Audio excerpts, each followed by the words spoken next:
work in France and received her master's degree from MIT.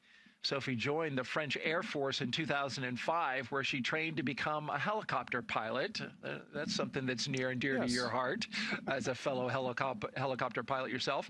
She was selected as an ESA astronaut candidate in 2022 and has been training since then for today's mission. Absolutely. And as a helicopter pilot, she's perfectly ready to go to the moon with us as well. So you haven't named her as such, but you know she. That's not official. Yeah, that's right. But she's got those skills that you're looking for. She's got those skills. We're definitely training in helicopters these days. Get ready to go back to the moon. Yeah, and I want to talk to you about that more when we talk about the Artemis mission, which is just nearby on Launch Pad 39B. But in the meantime, let's round out our crew with mission specialist Andrey Fedyaev. He is a cosmonaut with Roscosmos, Russia's space agency, of course. As a major in the Russian Air Force, he's logged more than 500 hours in Russian aircraft. Back in March of 2023, he launched as a mission specialist as part of Crew-6, where he spent nearly 186 days aboard the International Space Station. Andrey is attempting to become the first Russian cosmonaut to fly twice inside the Crew Dragon capsule. And that is your Crew-12. In fact, I think he'd be just the first astronaut in general to fly twice. So. Yeah, I think so. I'm pretty confident in that. Yeah, and Andrey is just an incredible human, just a great guy, and a lot of fun to be around. He's already flown in space, and he's very, very competent and on orbit as well. And apparently we'll be playing some harmonica once he gets on board. He was mentioned he's taking that as his musical instrument. I hear that Jessica's bringing a piccolo. She is. And Andrei's bringing a harmonica, and there's a couple of guitars on board as well. So I think we're going to have some concerts. Yes. I think I put on a performance. I don't know if we'll get to hear it, but if it's good, I hope we do. Well, Crew-12 trained extensively for this mission. Let's take a look now at their training. And as you look at this, Wheels, this is all very familiar to you. Talk us through what they're doing here. So what you're seeing here is this is the mock-up of the space station that we have in Houston, and it's a full-scale, high-fidelity mock-up, and we can practice stowage. We can practice all of our translation and maintenance, maintenance of equipment and things in here. So it's a great mock-up facility for us for training. And then, of course, the training in the SpaceX simulator. Right, and this is a full-scale simulation of the spacecraft, the Dragon spacecraft. And then emergency training, of course. We do emergency training as well. We do medical training, medical emergencies, and reaction to that.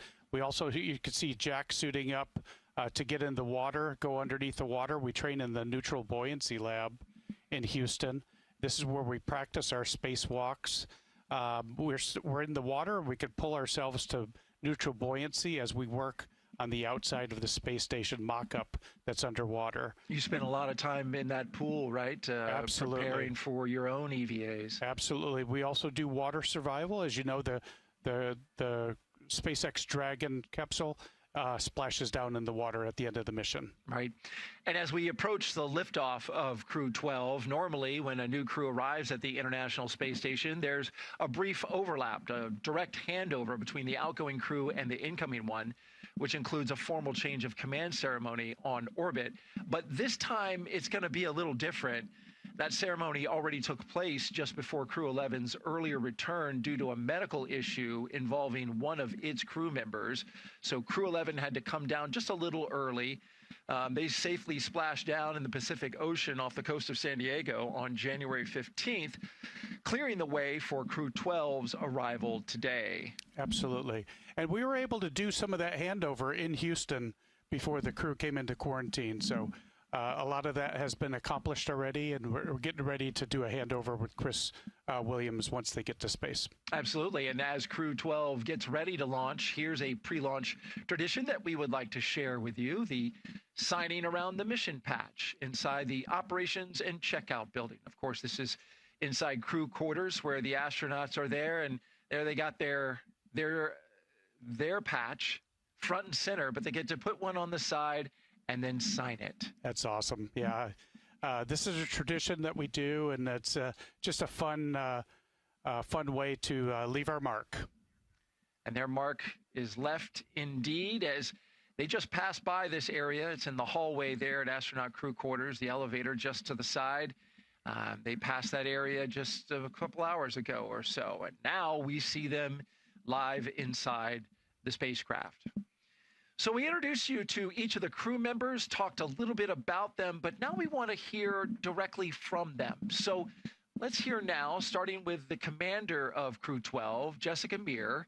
We're going to hear her in her own words. She is one of Time Magazine's 100 most influential people of 2020. Space exploration is important to me because it was my dream from the time that I was a child, but more so, it is about exploration, it is about science, it is about all of these spin-offs and potential applications that we can bring back to everybody on Earth. It's not my mission or Crew-12's mission, it's really a mission for all of humanity and civilization for our entire planet. My name is Jessica Meir, and I'm the commander for NASA's SpaceX Crew-12 mission to the International Space Station. I grew up in a small town in northern Maine called Caribou. My mom tells me that I started saying I wanted to be an astronaut when I was 5 years old. From the time that I was young, biology was always my favorite subject, but still trying to participate in any type of space-related activity that I could get my hands on. I had always wanted to fly, so I started taking flying lessons at Brown as well. So I got to come here to the NASA Johnson Space Center and fly in NASA's Vomit Comet. Something that I found that is carried true into this job as well, that for me, when I have something that's both a mental and a physical challenge, that's really when I feel most complete. And so I had that in the Antarctic, I have that in this job as well. It certainly is this dream come true in being an astronaut, having had the incredible opportunity to fly to the International Space Station one time already and to be returning back there. Every experiment that we've ever done here on Earth has this omnipresent factor, this gravitational vector that we have all had from the beginning of the evolution of humans. So you can imagine if you remove a really large variable like that, there might be a wealth of anticipated outcomes, but there also may be some things that we don't know about. And that's the aspect of basic science that appeals to me so much, because the joy of science is these unexpected outcomes. A lot of our greatest scientific discoveries have not been from the hypothesis that the scientists went in on, but some completely unexpected result, and that's when things get really exciting. So to me, the basic science that we're conducting on the International Space Station has a lot of potential. Both Jack and Sophie are rookies. They haven't been in space before. So for me, mentally it's been a lot different because this is the first time that I'm serving as a commander. I'll be commander of the spacecraft and also of the International Space Station for part of our stay. Flying with these two rookies is so rewarding because I hope that I can help shape their experience and make it an extremely positive one, and watching them the excitement and doing things for the first time has been so rewarding, and seeing that positive impact, hopefully, that I can have on them has been something that's very special. Speaking of the very rookies she mentioned, up next is Crew-12 pilot Jack Hathaway, who's counting down the minutes till his first journey to space. No matter what happens in the next couple years, it's not going to slow down. We're not going to go backwards. We're not going to sit on our heels and say that, hey, we've already done this. We can just wait and go slowly. There's a lot of motivation around the world to explore the moon and beyond. It's only going to get faster and more exciting, and more opportunities are going to open up and present themselves. My name is Jack Hathaway, and I'm the pilot for NASA's SpaceX Crew-12 mission to the International Space Station. I grew up in South Windsor, Connecticut. It's kind of a small, not quite rural town on the outskirts of Hartford. I ran cross country, I played a little bit of soccer, went to the public schools in South Windsor. I was an Eagle Scout with Pac 186. It was kind of a nice, relaxed, kind of normal American childhood. I think like most kids, I was interested in all sorts of things when I was young. Being an astronaut was one of them. As I started to grow up, I became interested in flying, becoming a pilot. Out of that grew out becoming a military pilot. I never really lost the bug. I was kind of always interested in space, but I fell in love with flying for the Navy for a bunch of years. I remember what it was like as a child, wanting to be an astronaut and all that sort of inspiration, and it never really left me. And I found it again, and then I found myself here. My crew and I, we're going to climb into the Dragon capsule aboard a Falcon 9 rocket, and we're going to ride that beautiful rocket up into orbit of Earth, and then we're scheduled with Expedition 74 and 75 aboard the International Space Station. Our goal is to integrate with the crew that's already up there and be able to operate and maintain the space station. I'm excited about the opportunity to participate in some of the 3D printing experiments that are going on in low Earth orbit. I think as we get further away from Earth, it's going to be unpredictable what breaks and what type of equipment we're going to need, and it's going to be harder and harder to produce it on Earth and then launch it into space. So our ability to create tools, build hardware, or even whole habitats with 3D printers is going to be key to our development moving out towards the Moon and Mars. As you visit the different sites that construct the hardware, construct the rocket, or components and science experiments for the space station, when you get to meet those people and you see the passion and excitement in their eyes that they really want to be there, that they're not there by accident. They want to be part of that team that develops that piece of hardware, that piece of software, or that science experiment that's going to go to the space station. There's so many people around the world that are excited, passionate, and motivated to be part of human spaceflight. We have a short time on this Earth, short time in orbit, and someone else is going to have to pick up the reins after we move on to the next place. And it's important to inspire the next generation so they're ready, excited, and they can see what we've accomplished and then go even further. And today's launch will be just the second crewed mission ever to launch from Space Launch Complex 40, as you're looking at it live. That's there at the Cape Canaveral Space Force Station. Crew 9 launched in September 2024, carrying NASA astronaut Nick Hague and Russian cosmonaut Alexander Gorbanov, marking the first time humans had lifted off from Slick 40. And now we're back. The pad's inaugural launch was a Titan 3C back in June of 1965. Let's hear now from ESA astronaut Sophie Adenot on her first trip to the space station.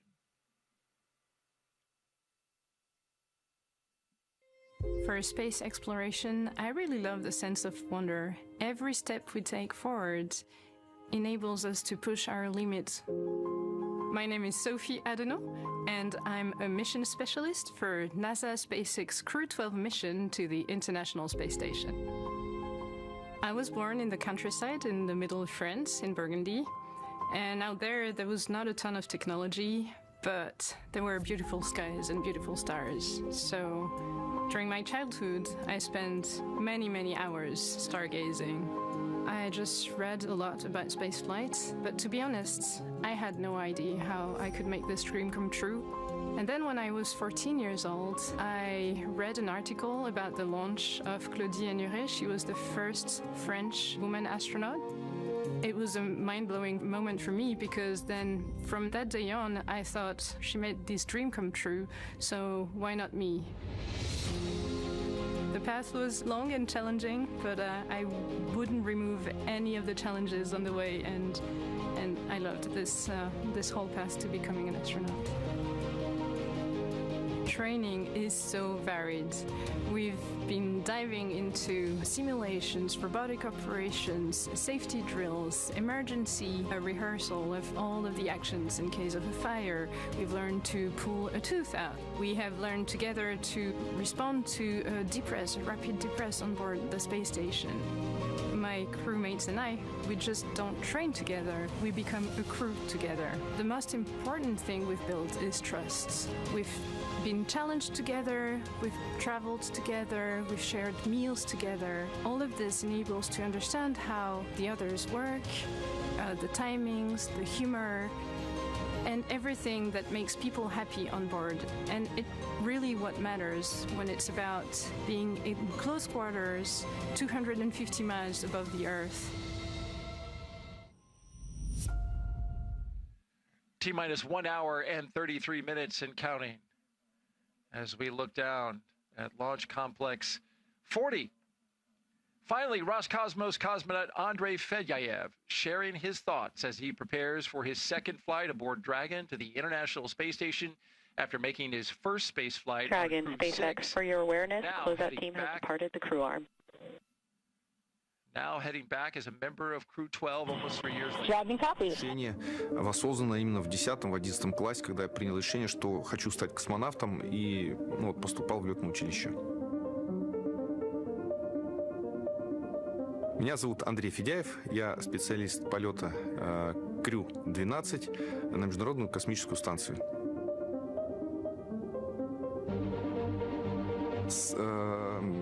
Колоссальный объект. Я знаю, что это самый дорогой объект, который человечество построило за всю свою историю именно совместно. То есть это огромнейший международный проект, который работает уже больше 25 лет. Недавно праздновали как раз корабле Dragon. В прошлый раз это была капсула Endeavour. Сейчас это будет, как я знаю, Freedom, свобода. И, ну, естественно, это волнительно. Плюс ко всему у нас то, чтобы действительно помог. Без него за такой короткий период и это тоже стало. И почему меня назначили в экипаж, и так скоро прошла моя подготовка. Тот опыт первого полета, он одной из причин нашего быстрого слаживания в экипаже, потому что действия мне были. Currently, T-minus 1 hour, 31 minutes and counting until Dragon Freedom flies Crew-12 to the International Space Station. And we've got the crew inside the spacecraft as we look out at the evening sky.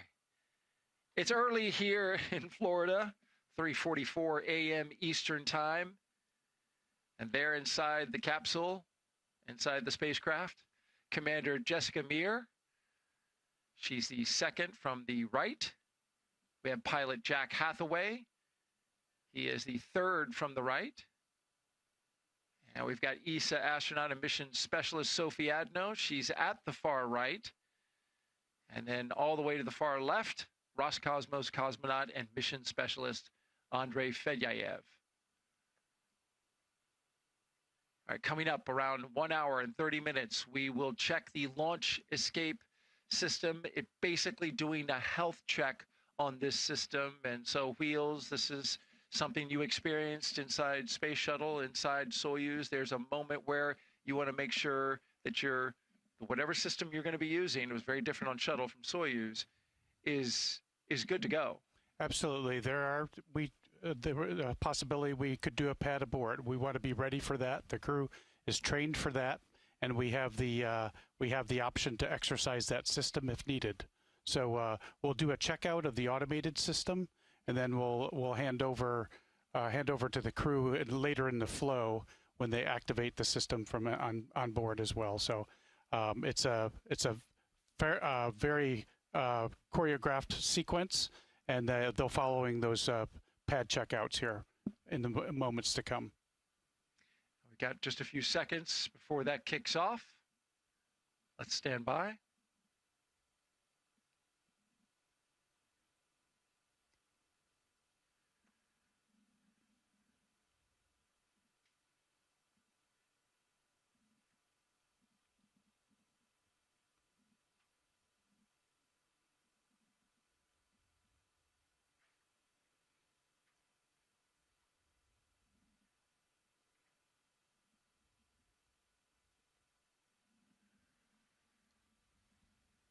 While we wait to hear that loop kick in, talk a little bit about the weather. You can see in the bottom right-hand side of your screen has our beautiful shot from our helicopter team here at the Kennedy Space Center, providing this live view, encircling Pad 40.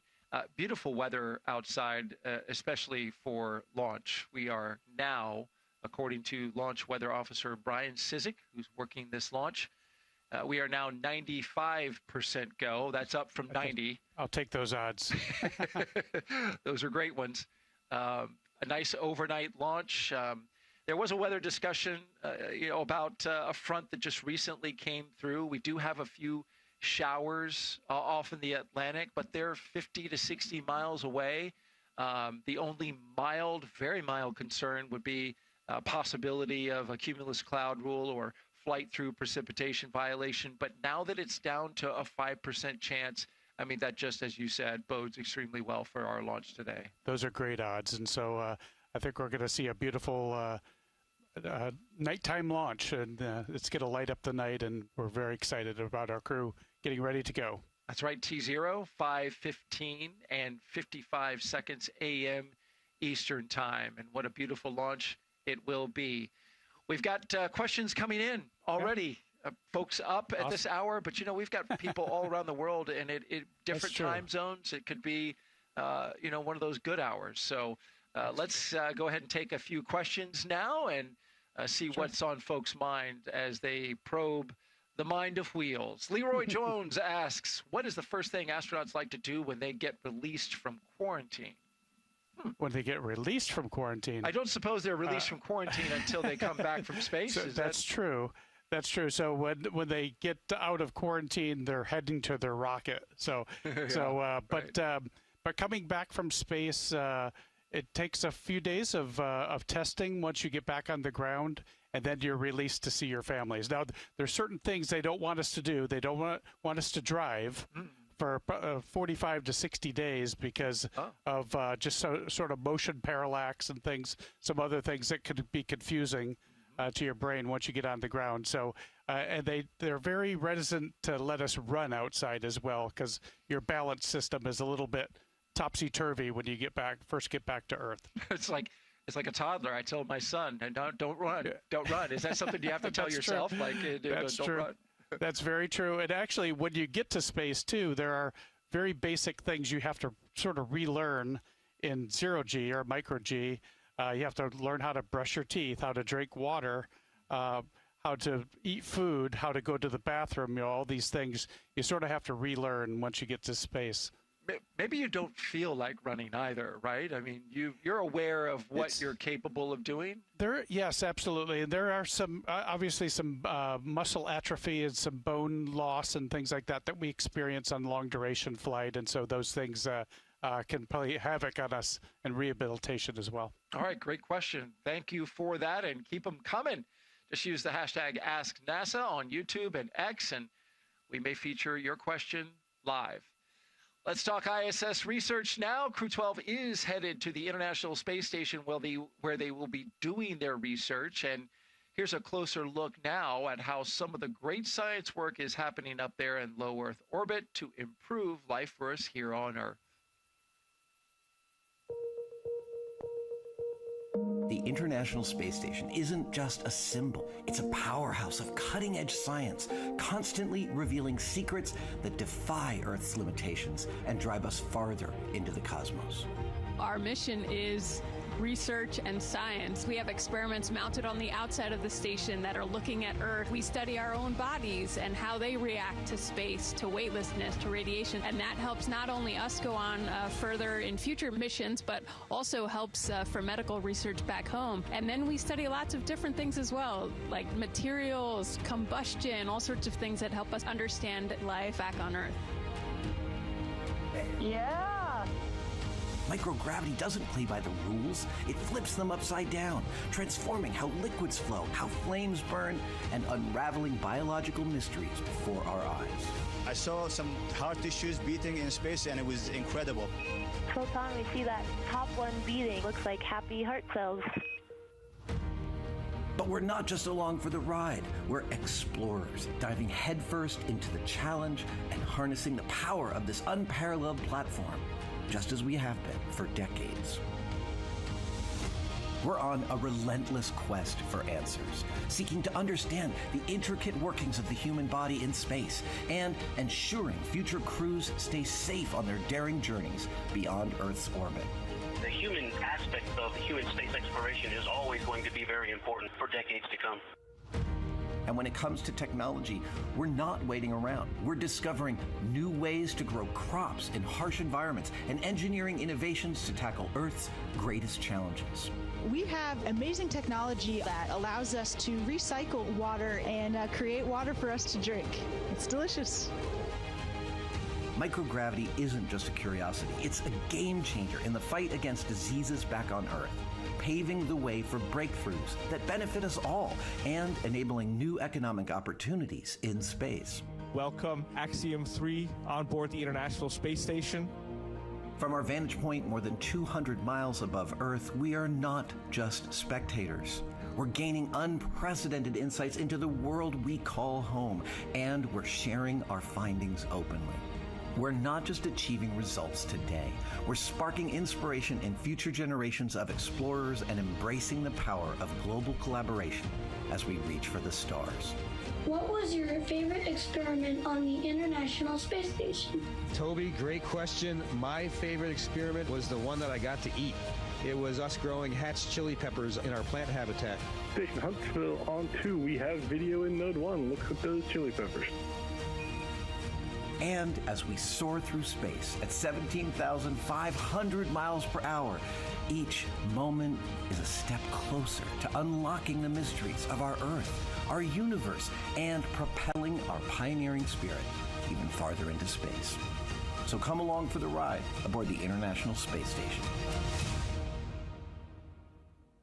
T-minus 1 hour, 22 minutes and counting. Let's take you inside mission control now in Houston, where flight controllers are continuously monitoring the International Space Station and the people on board.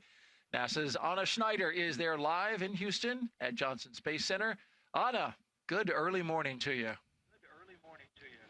Good morning, Daryl. Yes, I am joining you live from Mission Control Houston inside the International Space Station Flight Control Room at NASA's Johnson Space Center here in Houston, Texas. Currently on console, the Orbit 1 team of flight controllers continue to prepare for today's launch, led by Flight Director Garrett Hain.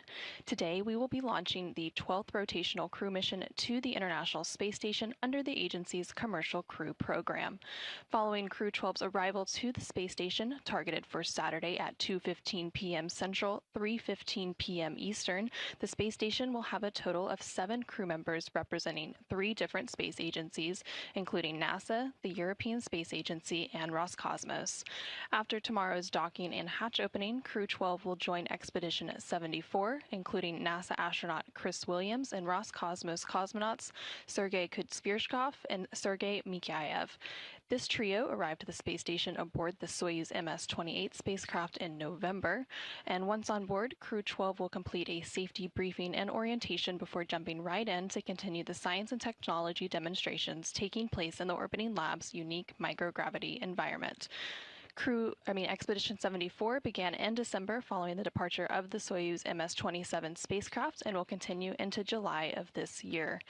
Following the departure of the Soyuz MS-28 spacecraft in July, which will carry NASA astronaut Chris Williams and his Roscosmos crewmates back to Earth, Expedition 75 will officially commence, led by Commander Jessica Meir, who is also commander of the Crew-12 spacecraft today. All of this, of course, coming up after today's launch, so for now we will continue with the countdown, and with under 2 hours before launch, we'll send it back to the Space Coast to Daryl and Doug. That's right, and we are here at the Kennedy Space Center in Florida, looking out at Launch Complex 40 at the Cape Canaveral Space Force Station. Right now, Crew-12 is inside Dragon Freedom, and so far Crew-12 has completed their comms checks, make sure they can communicate. They're working on those with the teams on the ground. Their seats have rotated from their upright to reclined launch position, which allows them to see and access, of course, those display panels in front of them. They have also completed their suit leak checks to make sure their spacesuits are working properly. And they do that twice, Wheels, both before as they're suiting up, and then they check it again once they're in the spacecraft. It's kind of a critical component. Absolutely. The integrity of that suit is so important. So we do a couple of checks of those suits to make sure we have no leaks. If you lose pressure inside the spacecraft, that's where the suits come in. The suit will inflate automatically. Connected to the system, so it protects us from a rapid decompression of the cabin. And that's critical, as you mentioned. Of course, the spacecraft is well sealed, especially at the hatch, but because spaceflight is such a risky endeavor, you never know what will happen, and so having a spacesuit that can act as your little Earth, provide the oxygen and the pressure, is critical. Absolutely, and I think all the crew is wearing the new R2 upgraded suits, which is a different enclosure, and so we'll be checking those new enclosures as well. So this is an upgrade to our suit to allow for adjustability. And that is really key, because we were learning about these new suits. Mike Fink, of course, flew one on the last mission for the first time. Now all 4 crew members will have it. Correct. But expandability, and you can get in it easier. Absolutely, yeah. The donning and doffing in space, because you actually your spine sort of elongates in space as well. So when you get suited to come back home, you're a little bit bigger than when you are taller when you went up, and so sometimes it's a tight squeeze into those suits, and so helps with donning and doffing of the suit. All right, well, you know they've got to like that if you actually get taller in space. Coming up in a few minutes, we will expand our live coverage with teams in Hawthorne, California, to help us walk through today's launch and ascent. And of course, we have been asking you to submit your social questions and hashtag Ask NASA. And we've got another question now for you, Wheels. So let's answer some of those that came in.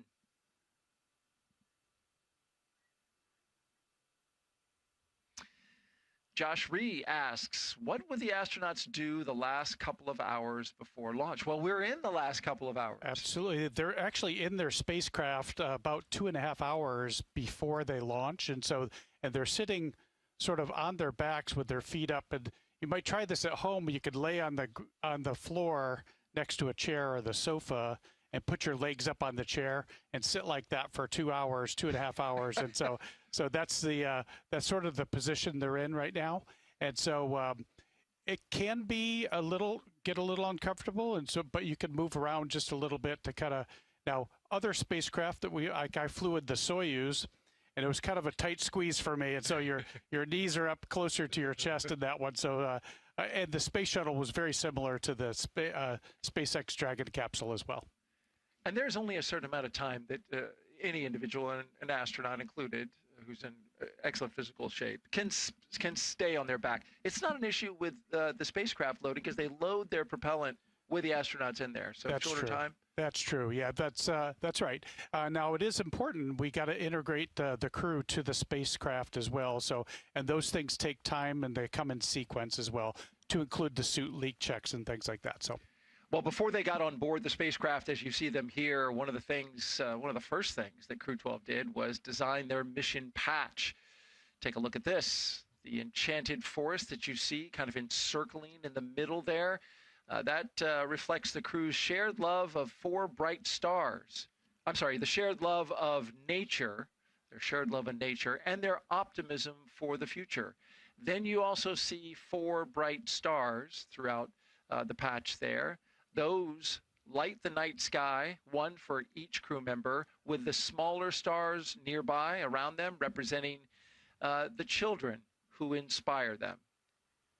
At the center, you see the Dragon breathing fire, symbolizing the energy and determination driving this crew's journey to the International Space Station.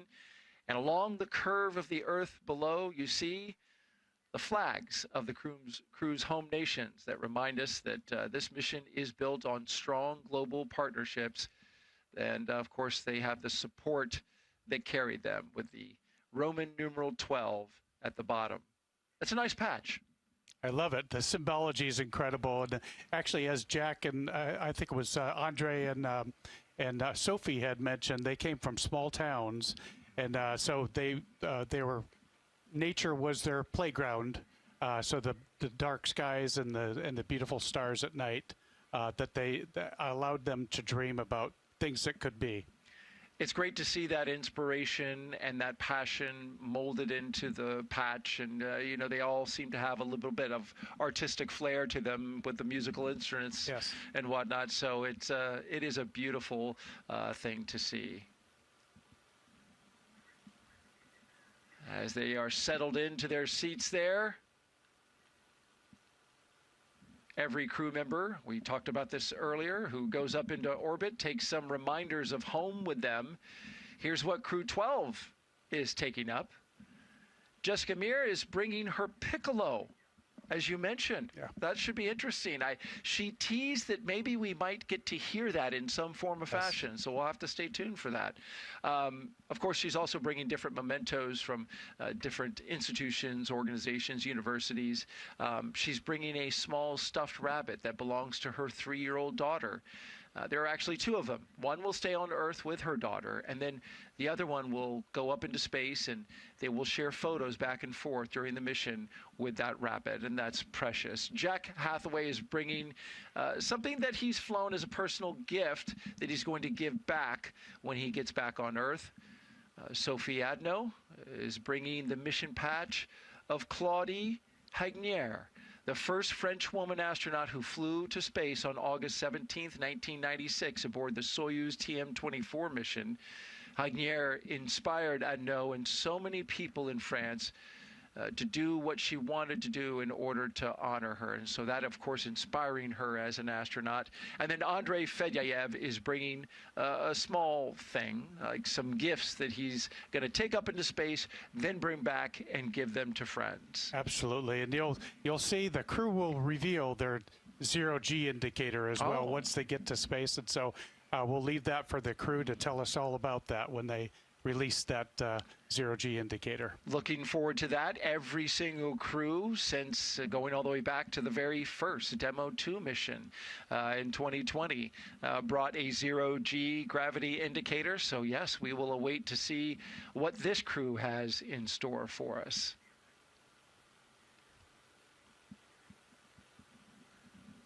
On my Soyuz flight, Fyodor Yurchikhin, my commander, brought a little dog that he was given back in elementary school. Not a real dog. Not a real dog, but just a little zero-G indicator that we had, little stuffed dog. And his teacher said to take this everywhere you go and share your journey. His teacher from his earlier elementary school years. How about that? That's beautiful. Well, the Dragon spacecraft Freedom will take Crew-12 to space today, and when it does so, it will be the Freedom's 5th space flight. A veteran spacecraft with a lot of miles already on the clock. Its first flight, Crew-4. Since then, Freedom has flown a mix of NASA and private missions, including a couple of Axiom flights. It's already spent more than a year in space. The name Freedom, as you can see there, was chosen by Crew-4 Commander Kjell Lindgren on the left there. It's a nod to the basic human right and what's possible when curiosity, innovation, and the human spirit are left unrestricted. And there is Freedom docked to the International Space Station. A beautiful sight. Here it is on the ground, awaiting its ride into space. If we launch at 5:15 and 55 seconds a.m., it'll take roughly a day and about 10 hours to get to the space station. Absolutely. It'll take about 8 or 9 minutes to get to space from the launch pad. Quick ride to space, and then we'll do the phasing to dock with the International Space Station.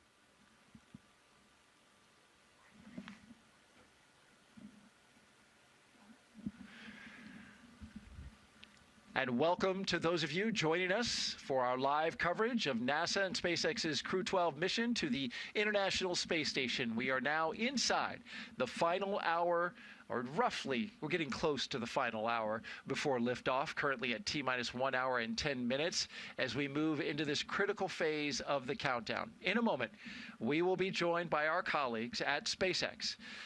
To reintroduce you to all of you out there watching, I'm NASA's Daryl Nail, and for the past hour, I've been joined by this man, Wheels, NASA astronaut and U.S. Army Colonel Doug Wheelock, a veteran space flyer who's been helping break down today's mission and answering your questions, and you've been doing a great job at it. We really appreciate it. I appreciate that, Daryl. So exciting to be here with you.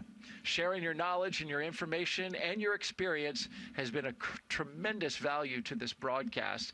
Crew-12 is launching from Space Launch Complex 40 at the Cape Canaveral Space Force Station. We're lifting off at 5:15 and 55 seconds a.m. Eastern Time. And as we mentioned, it's just a little more than an hour away. Once this crew arrives at the station, they will join Expedition 74. Now here's a look back at how this morning unfolded as the crew prepared for launch. The day began inside the historic astronaut crew quarters, where SpaceX teams helped each crew member into their custom pressure suits. Before heading out, the crew paused for a final pre-launch tradition right here, gathering around the table for a card game, a way to set the tone and leave any bad luck behind. Then it was time to step outside. There they are, walking the path walked by every NASA astronaut since Apollo 7 in 1968. A short time later, the crew climbed into their Teslas after saying goodbye to their families and loved ones. Then in pairs, after they arrived to the launch pad, they checked out their rocket, got their close-up look at the Falcon 9. There you see them walking right next to the rocket, which is right there before they climbed the launch tower. And then in pairs, they walked across the crew access arm. First the commander and pilot, then the two mission specialists, and then we saw them climb into their Dragon and get into their seats for flight. As you see here, they articulated their seats, basically rotating them into position. They did their suit leak checks and their comm checks as the countdown continued.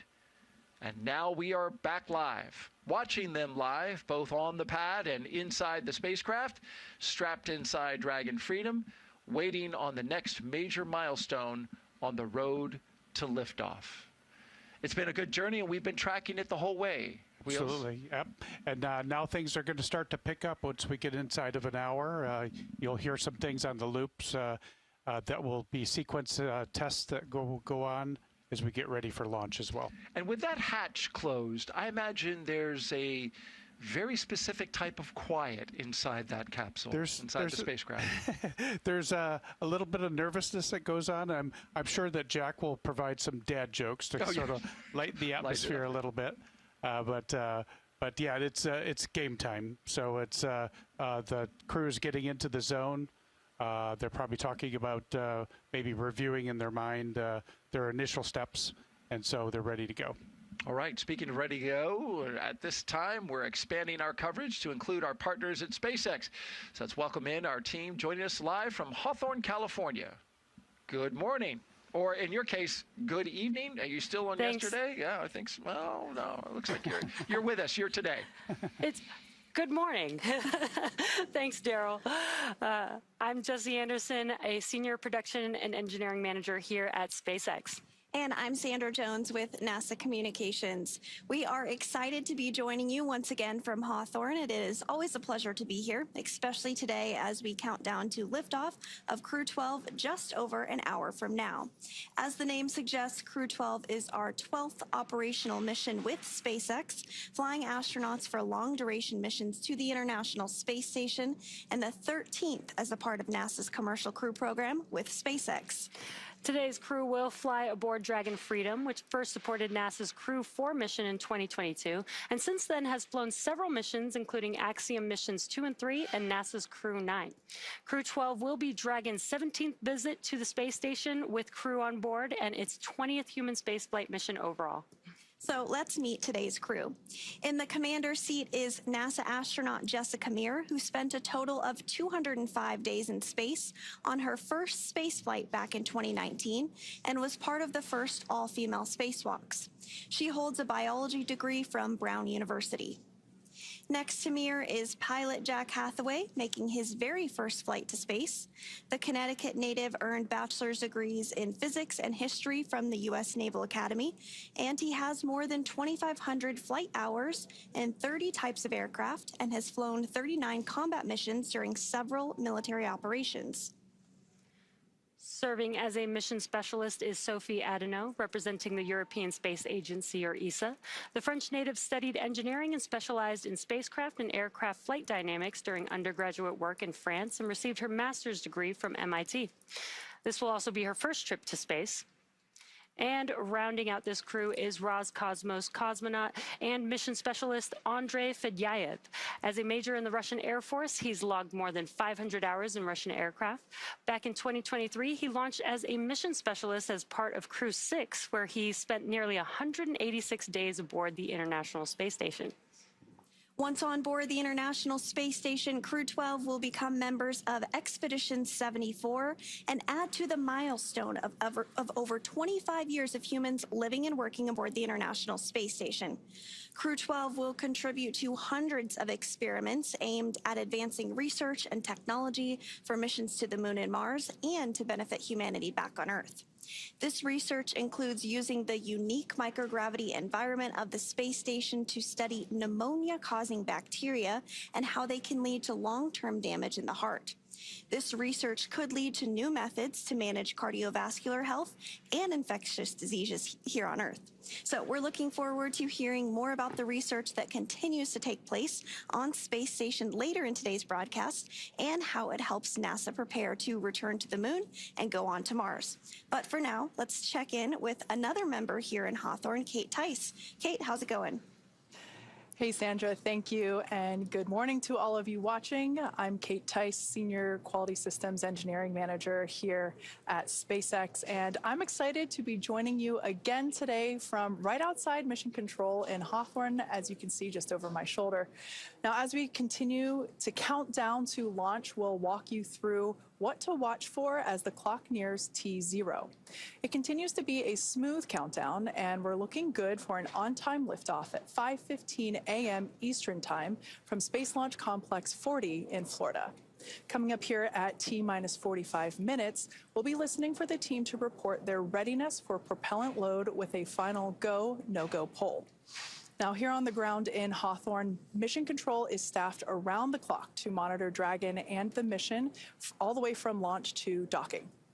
The same teams that you see right there on your screen today will hand off the mission from shift to shift, maintaining continuous awareness from liftoff through rendezvous and docking with the space station and all the way through splashdown when the crew returns home. Inside that room there, Mission Control, there are 6 key positions on console today, and each of them are focused on a specific aspect of the mission. The mission director is the person leading the room. They coordinate the team and make real-time decisions to ensure mission success. The mission director, who you will hear referred to as MD when we talk to them on the nets. Dragon, SpaceX, for your awareness, ground is stepping into cycling the orbit tank isolation valves to equalize low flow pressure. Dragon copy. All right, so the comms there, I'll get to that person in just a moment. The mission director who I was referring to, that individual also supports the Falcon launch director, or LD, during the countdown. Now, the voice that you just heard is our crew operations and resources engineer. You see there on your screen. Today, we refer to that person as core throughout the broadcast. Our core today is Mary Cooper, and she will be the primary voice talking to the crew while they are on board Dragon on the way to space. Now, the remaining operators are focused on Dragon systems, including avionics, guidance and control, software, propulsion, life support, and coordination with ground support teams. And across the country, our Falcon 9 and Dragon teams, along with key NASA launch personnel, are stationed in the Launch and Landing Control Center at SpaceX's Hangar X in Florida. Now, as we move inside the final hour, teams across both rooms will be reviewing data from their final checkouts in preparation for retraction of the crew access arm and the start of propellant loading. But the teams in Hawthorne and Cape Canaveral aren't the only ones supporting today's mission. That's right, Kate. NASA has its own team at the Johnson Space Center in Mission Control in Houston, Texas, who will be checking in with us as we progress toward today's launch. This is where NASA's Anna Schneider is located, who will share the latest updates from Mission Control as they have been busy preparing the International Space Station for Dragon's arrival. The team over in Houston recently gave their go for launch, confirming the station and its systems are ready to receive the Dragon, Freedom, and the new crew. Following liftoff, today's flight to the International Space Station will take about 34 hours, with Dragon flying autonomously the entire way. SpaceX, you have a go for step 5.1. When ready, report go for launch. Dragon copy. Go for 5.1. And we will continue to hear communications from the ground to the crew inside Dragon Freedom as they step through those procedures. We're now less than an hour away from today's launch, but tomorrow we'll be looking ahead towards docking, which is targeted for February 14th at 3:15 p.m. Eastern to the Zenith port of Harmony. And just like an autopilot on a commercial aircraft, the crew always has the ability to take manual control of the spacecraft if needed.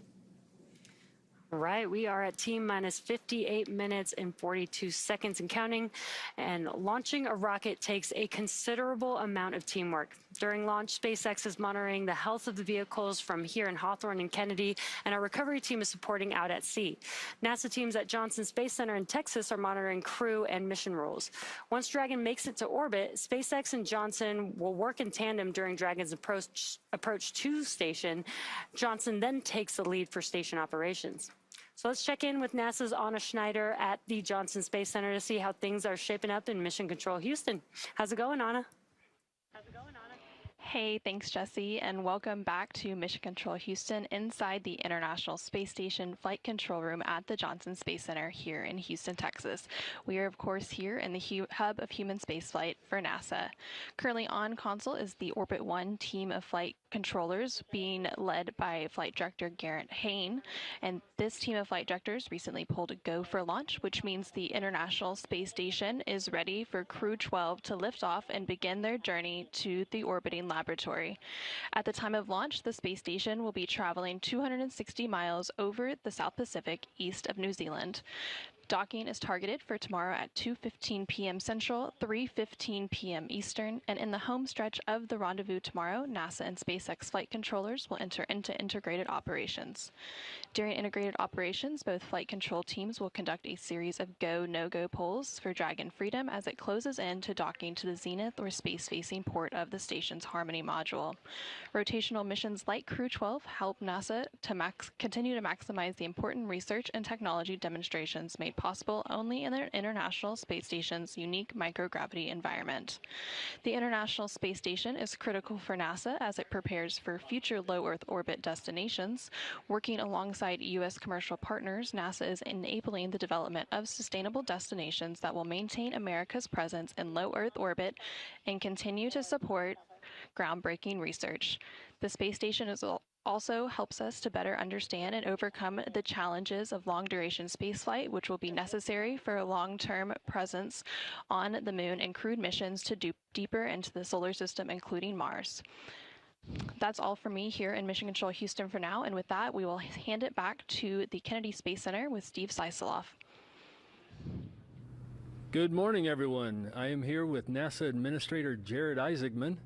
And Mr. Administrator, you've talked a lot about low Earth orbit research and its value, both in terms of research and in terms of crew training.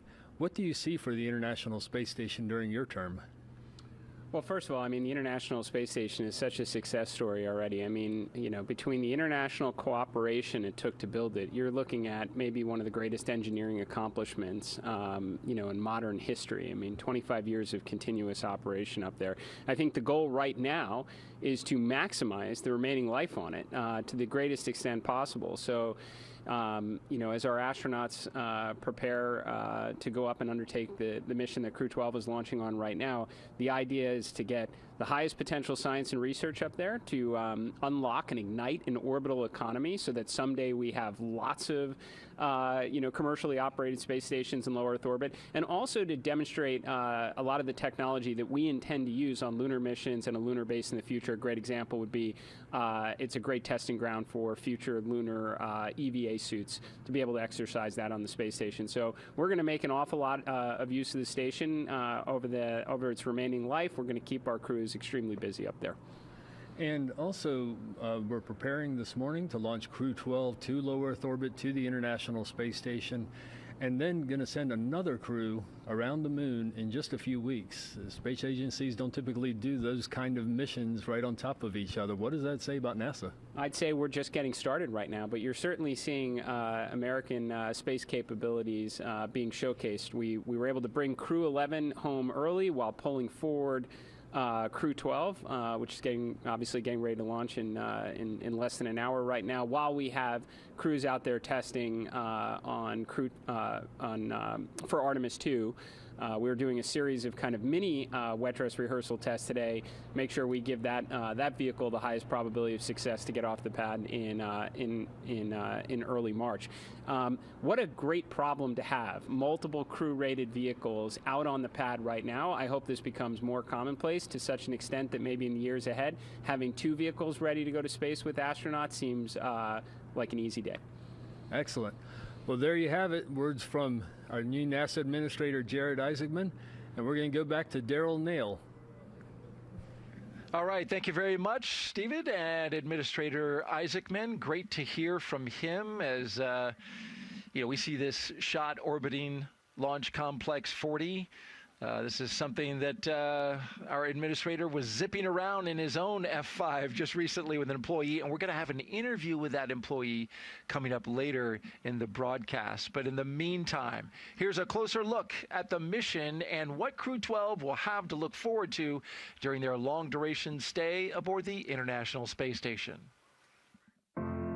The purpose of commercial crew missions is to have an opportunity to launch astronauts to low Earth orbit and beyond from American soil. We want to have multiple ways of getting to and from the space station. The whole idea of launching on a commercial spacecraft is so that NASA, ESA, and the others can focus on further exploration. When Crew-12 launches to the International Space Station, our goal is to integrate with the crew that's already up there and be able to operate and maintain the space station.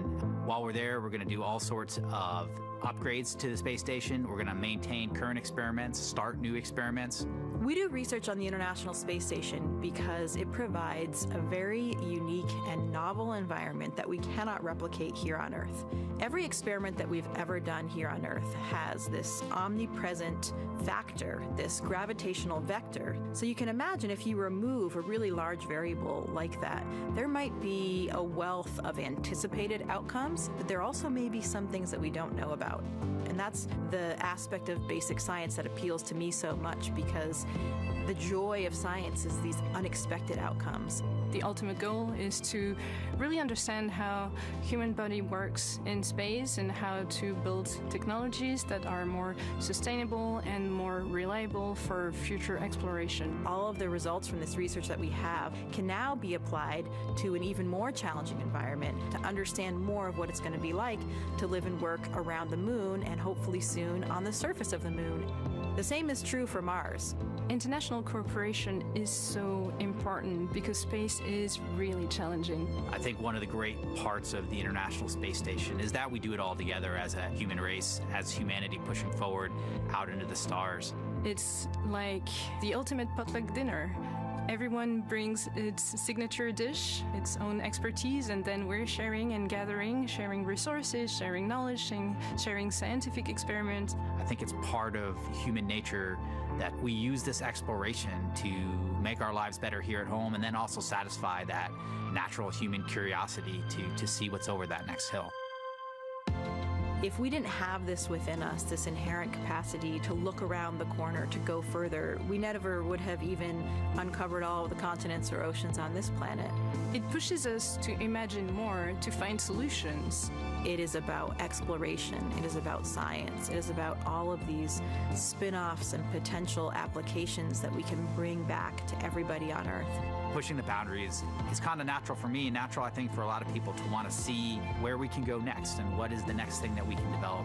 And for me, it's all about sharing this mission. It's not my mission or Crew-12's mission. It's really a mission for all of humanity and civilization, for our entire planet.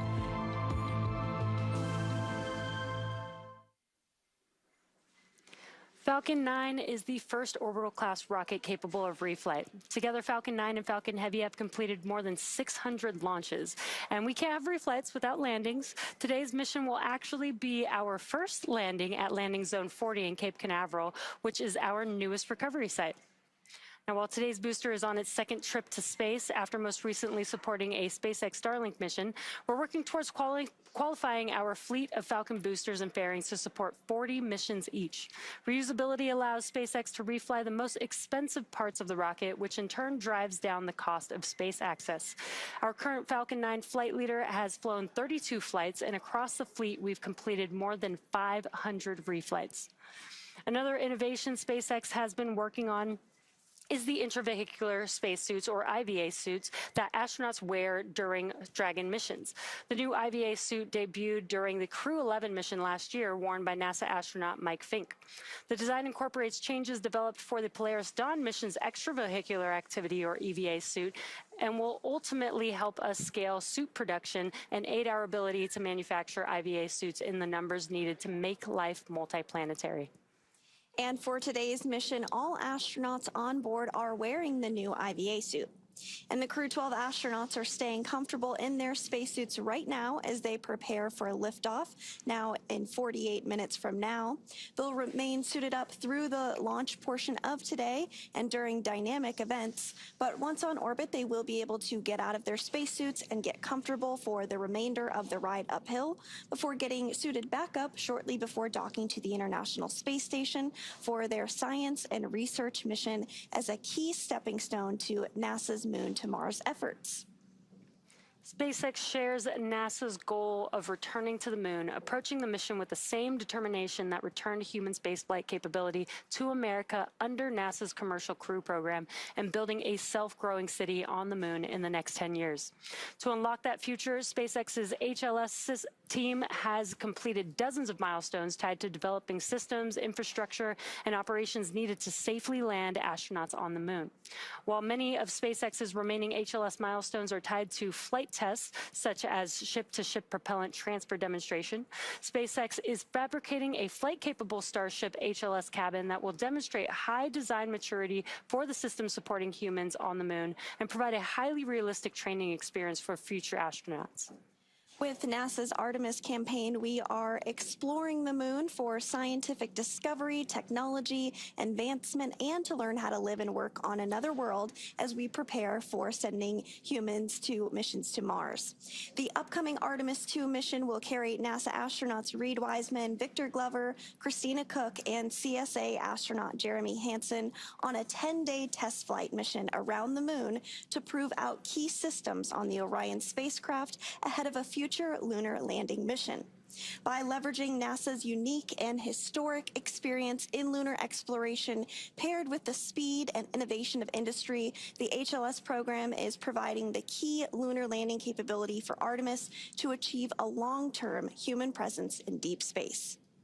NASA is working with SpaceX to develop the company's Starship human landing system for future missions. Cargo variants of the Starship lander will be capable of landing unparalleled capacity directly on the surface, including large pieces of equipment and infrastructure. SpaceX was founded to make life multiplanetary, and Starship has been designed from the very beginning to enable the exploration of other worlds. With it, and alongside NASA, we look forward to inspiring all of humanity as that first permanent foothold is placed among the stars. It the continues. Is complete, and the team is ready for crew access arm retract, propellant load, and launch. For all operators in MCCX and Hangar X, both control rooms will go into lockdown at T-minus 45 minutes and will remain in that state until the launch escape system is disarmed. All operators are to remain at their console and maintain a sterile cockpit until MD confirms successful disarming of the launch escape system following orbit insertion or propellant offload in the event of a scrub. For non-urgent no-go conditions, brief the CE or LD and they will approve aborting the countdown. For urgent issues affecting the safety of the operation, operators shall call hold on the countdown net. Launch control will abort the launch auto sequence immediately and proceed into the launch abort auto sequence. At T-minus 10 seconds, launch control will be hands-off and relying on automated abort criteria for the remainder of the count. Operators shall advise the launch director whether structural breakup or fire is imminent or occurring per Dragon manual escape flight rules. Launch control, you may proceed with arming the crew arm for movement. Cadet proceeding to arm the crew arm for movement. And we did just hear that call out that there is a go for a crew arm to retract, so we are going to be able to actually see that movement here on our screen here shortly. Retraction has started. So as you're watching that on your screen, we also got a call out for propellant load. This is a milestone that we're going to be following along throughout the next 44 minutes or so before launch, and we'll keep you apprised of updates as that moves on. And it continues to be an exciting time in human spaceflight, both for lunar missions and, of course, a little closer to home. Speaking of, let's get back to today's mission to the International Space Station and check in with Kate on the status of the countdown. Kate? Thanks, Sandra. So we're now just about 44 minutes from launch. And as we heard moments ago, the SpaceX launch director has pulled the team for their readiness on both propellant loading and launch.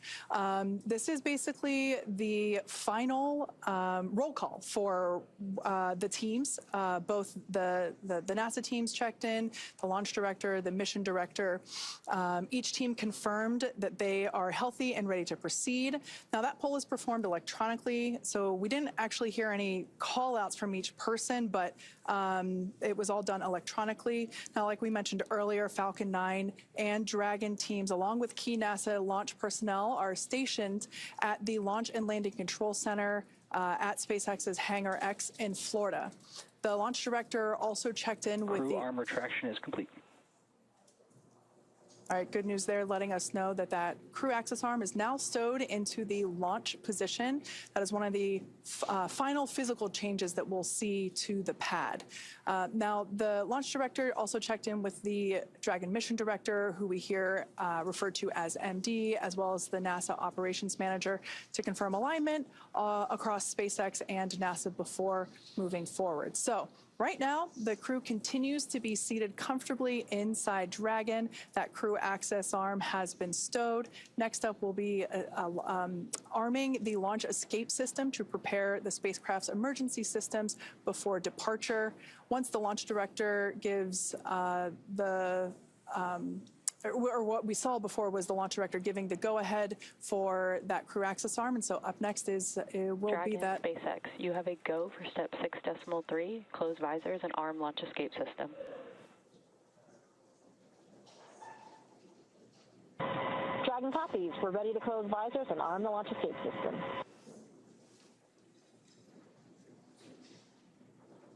All right, words there letting us know that the crew is now putting their visors down, as we can see them doing. That's important as we move into more dynamic operations for the vehicles at the pad, and the launch escape system will be armed. After SpaceX Dragon, visors are closed. We're ready to send the command. SpaceX copies. You have a go to arm the launch escape system. So arming the launch escape system Copy, go. is an important step that we execute prior to starting propellant loading. That will begin in less than 10 minutes. That'll happen at T-minus 35 minutes here in about 6 minutes from now. So in the meantime, let's check back in with our friends at Kennedy. Daryl and Doug, how is it over in Florida? Beautiful here in Florida, Kate, and thank you. I'm here with Doug Wheelock, NASA astronaut, a.k.a. Wheels. He's been giving us, is verified armed.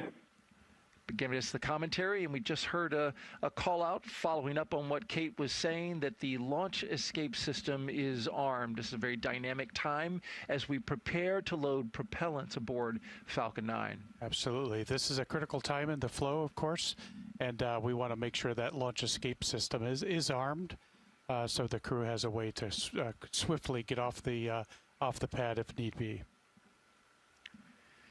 And of course, you train for this, Wheels. This is not something that is, just an easy ride. I mean, if that thing were to need to pull off the top of that rocket, it's going to come up there with a lot of G-force. You had mentioned, like, what is the time when the crew really starts to tighten up, and when that access arm swings away, then it starts to get real. It's game time now, and so things get a little less jovial inside, and people have their game face on, and they're getting ready to march through these sequences. Talk us through kind of what you you feel and experience in this moment. In your experience, you launched on STS-120 space shuttle, and then you also launched on a Soyuz from Kazakhstan. What's the experience? What's the mood inside the capsule, inside the spacecraft?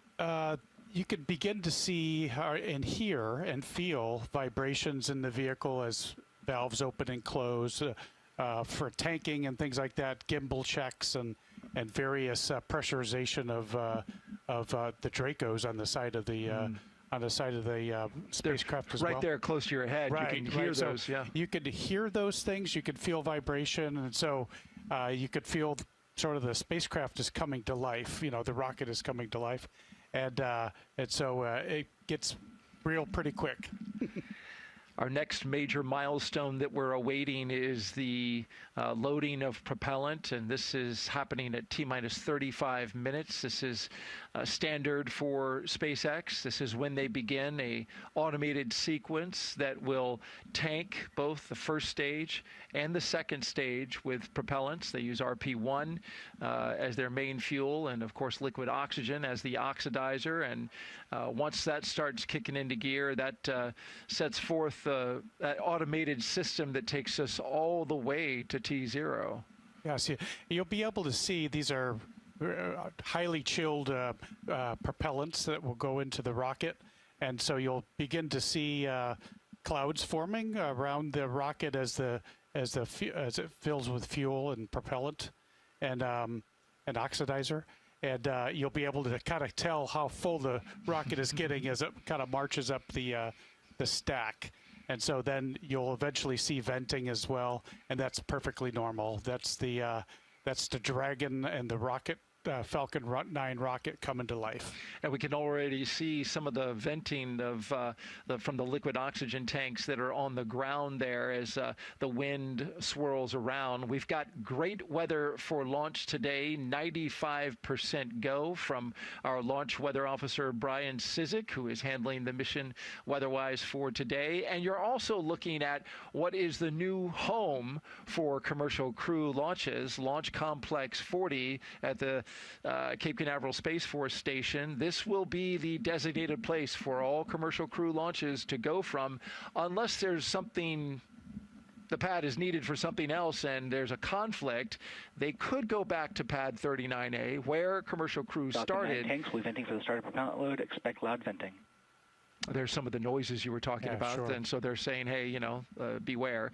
But just to finish the thought there, 39A, it'll serve as now a backup launch pad for commercial crew. Absolutely. It's very exciting to bring these new pads to life, and we're getting very busy. And as Administrator Isaacman had said, it's a great time to be in the space business. That's right.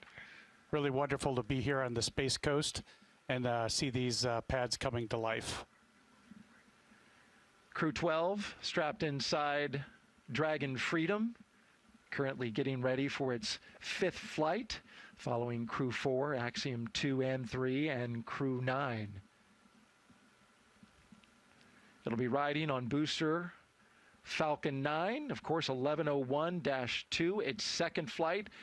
Previously, this booster flew on a Starlink flight not too long ago, Doug, and this is something that SpaceX, champions well in their program, and that's the reuse of their boosters. It's so wonderful to see the reuse of these things. I heard them speak of they're trying to certify for 40 launches on these reusable pieces, which is just amazing. And just really the cost savings and also the reusability and just the time savings as well to turn around flights. It's really wonderful advancement in our technology.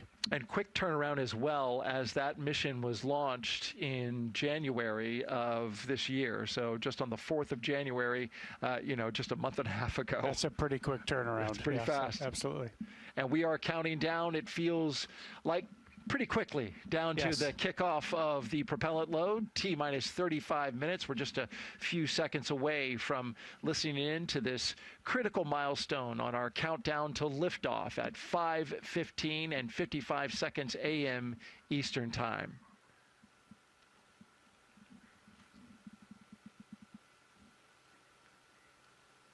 And the crew right now load has started.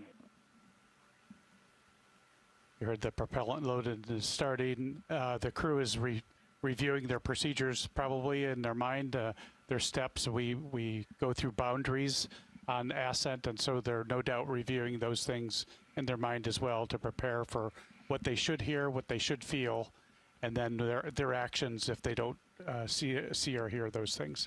Commander, that's right, Commander Jessica Meir walking her crew through those moments, no doubt, as she leads them on their mission to the International Space Station. Of course, she has a special place in our hearts as she was a co-commentator in your current role for Crew 7 and Crew 10. She was part of the launch broadcasts, and so she did those before she went up on the SpaceX Falcon 9 and Dragon, so she got to see all of this many times. Of course, she's well trained, but she also saw it from how it looks to the audience out there in the world. And she set the bar way too high for me, Daryl. So you're doing a fantastic job, Wheels. I couldn't be more happy to have you with me here today as we count down and head back out to Hawthorne, California.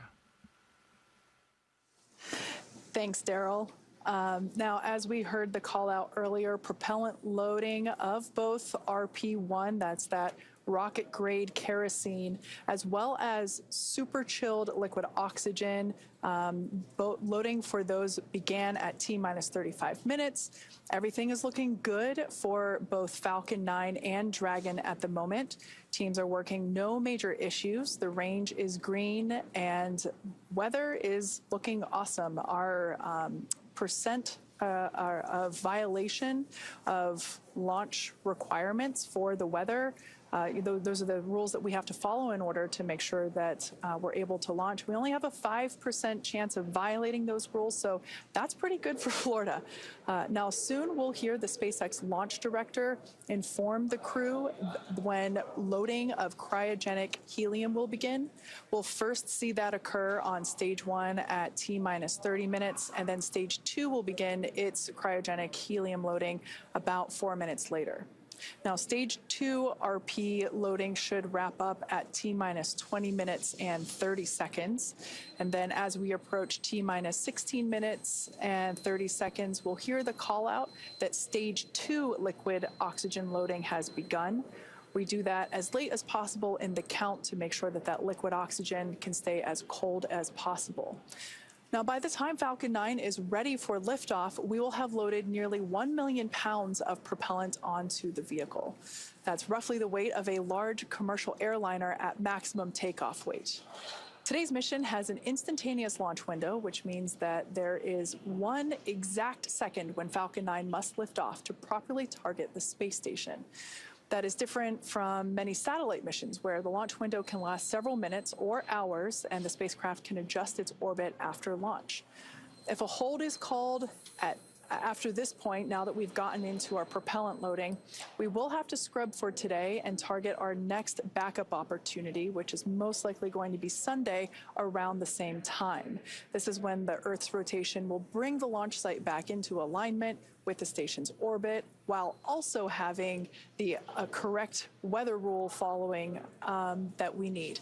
So for now, Jesse is going to preview West Coast recovery operations for us. Thanks, Kate. Now we are at T-minus 31 minutes and counting and getting closer to getting our Crew-12 crew astronauts out into space. Now, once the mission is complete and it's time for the crew to return back to Earth, Dragon will target stage 1 cryo-helium loading. Dragon will target one of several Pacific splashdown zones supported by SpaceX. Those splashdown locations are off the coast of California near Los Angeles, Oceanside, and San Diego. The recovery vessel Shannon is staged out of Long Beach and ready to support operations when Dragon returns. Having multiple recovery sites gives teams flexibility, increasing the chances of landing on the planned day and reducing the likelihood of waving off a return due to weather. So that's a look way into the future when our crew returns back to Earth, but let's rewind a bit to when we had a chance to hear Crew-12's thoughts about the spacecraft taking them up to space today. When I first go into a cockpit, I first want to understand what language this cockpit speaks. I've spent a ton of hours in cockpits, and I can tell every cockpit has its own personality.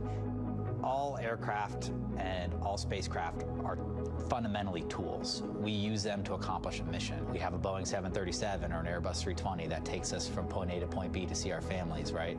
You can't land a 737 on an aircraft carrier, and you can't put 200 people in an F-18. So you need to design the aircraft or spacecraft to the mission. The Dragon model was really more for not completely autonomous vehicle with, the future implication of having non-professional astronauts flying in this vehicle. So really designed for a different type of outcome, and that makes this vehicle much more autonomous. There's less real kind of stick and rudder type action, in terms of flying an aircraft. The computer makes me a better pilot because it can do things that I can't do, and that frees me up to do the things that only I can do. You can't fly Dragon without the computer, but you also cannot fly Dragon without 10,000 people down here on the ground. The people in the control room, the people that built it here in Hawthorne, in Houston, and around the world. We are just the very tiny tip of the spear of the thousands, really tens of thousands of people that not only support, but make it possible to get us up to the International Space Station and back safely. It's a pretty awesome expression of teamwork.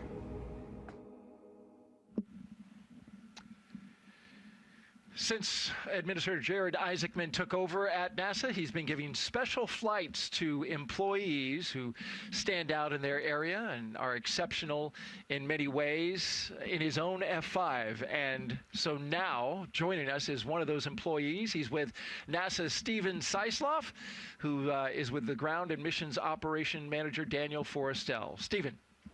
Hey, thank you, Daryl. We are here with Daniel Forrestal. He is the manager for ground operations and mission operations for Commercial Crew Program. And Daniel, one of your tasks, this is the second crewed launch from Space Launch Complex 40 over on Cape Side. One of your tasks was getting Space Launch 40 ready for human-rated missions. What went into that work?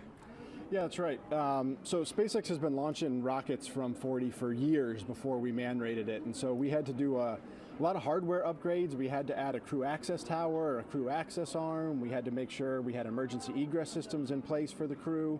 And then not just the technical, we had to make sure that the operations were good. It looked similar launching from 39A and 40, but we had to make sure that the operations were seamless and that we had everything ready to go to get the crew up and down the tower and get the launch off. Excellent. And while you were doing that for Crew-12, you also had to keep in the back of your mind that Artemis II was making its mission preparations for its flight around the moon. You share resources in different ways. Mm-hmm. What went into some of the work to deconflict the preparations for those and make sure everybody had the resources that they need? Yeah, absolutely. So this is something that we've been working on since really the end of last summer when we saw that their launch windows were lining up together. It's really unprecedented. We had never had a time with two manned rockets ready to go at the same time. And so just making sure that resources from propellants to people who support both launches to the astronaut crew quarters where we got the crews in quarantine together potentially. We had to take it step by step, make sure that we were ready to go. And we had to run different iterations depending on who went first and in what order and what timeline and how much time separated the two missions. It was a good problem to have. It was a complex problem, but one I hope that we get to do a lot here as the spaceport gets busier in the future. Definitely, definitely. Beginning stage 2 cryo-helium vent shortly, expect loud venting.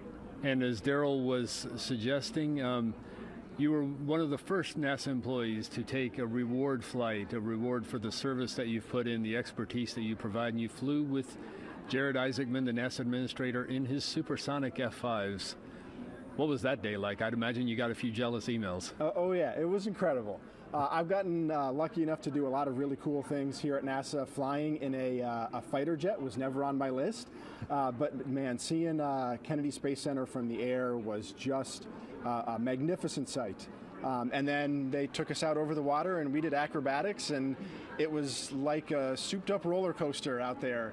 And so it was just an incredible experience, was hanging on the whole time, and really honored to be able to be selected to do that, and hopefully something that a lot of people get the chance to do here in the future.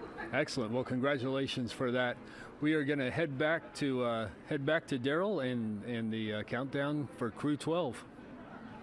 All right, thank you, Stephen. And what Daniel didn't say, but he told me, is it took him a day to reorient himself because his vestibular system, right? You know this as a pilot. Absolutely, yeah. Yeah, it is like a roller coaster, it could take a little bit to get your legs back underneath you. Absolutely. Well, Crew-12 is getting ready to jump in full strength and dive into a full slate of science aboard the International Space Station. Here are just a few of the investigations they'll be working on.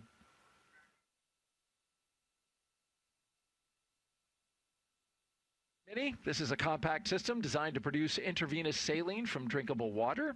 The goal, on-demand IV fluids for medical care, a critical capability for future long-duration missions far from Earth. And then there's VEG-06 that you see here.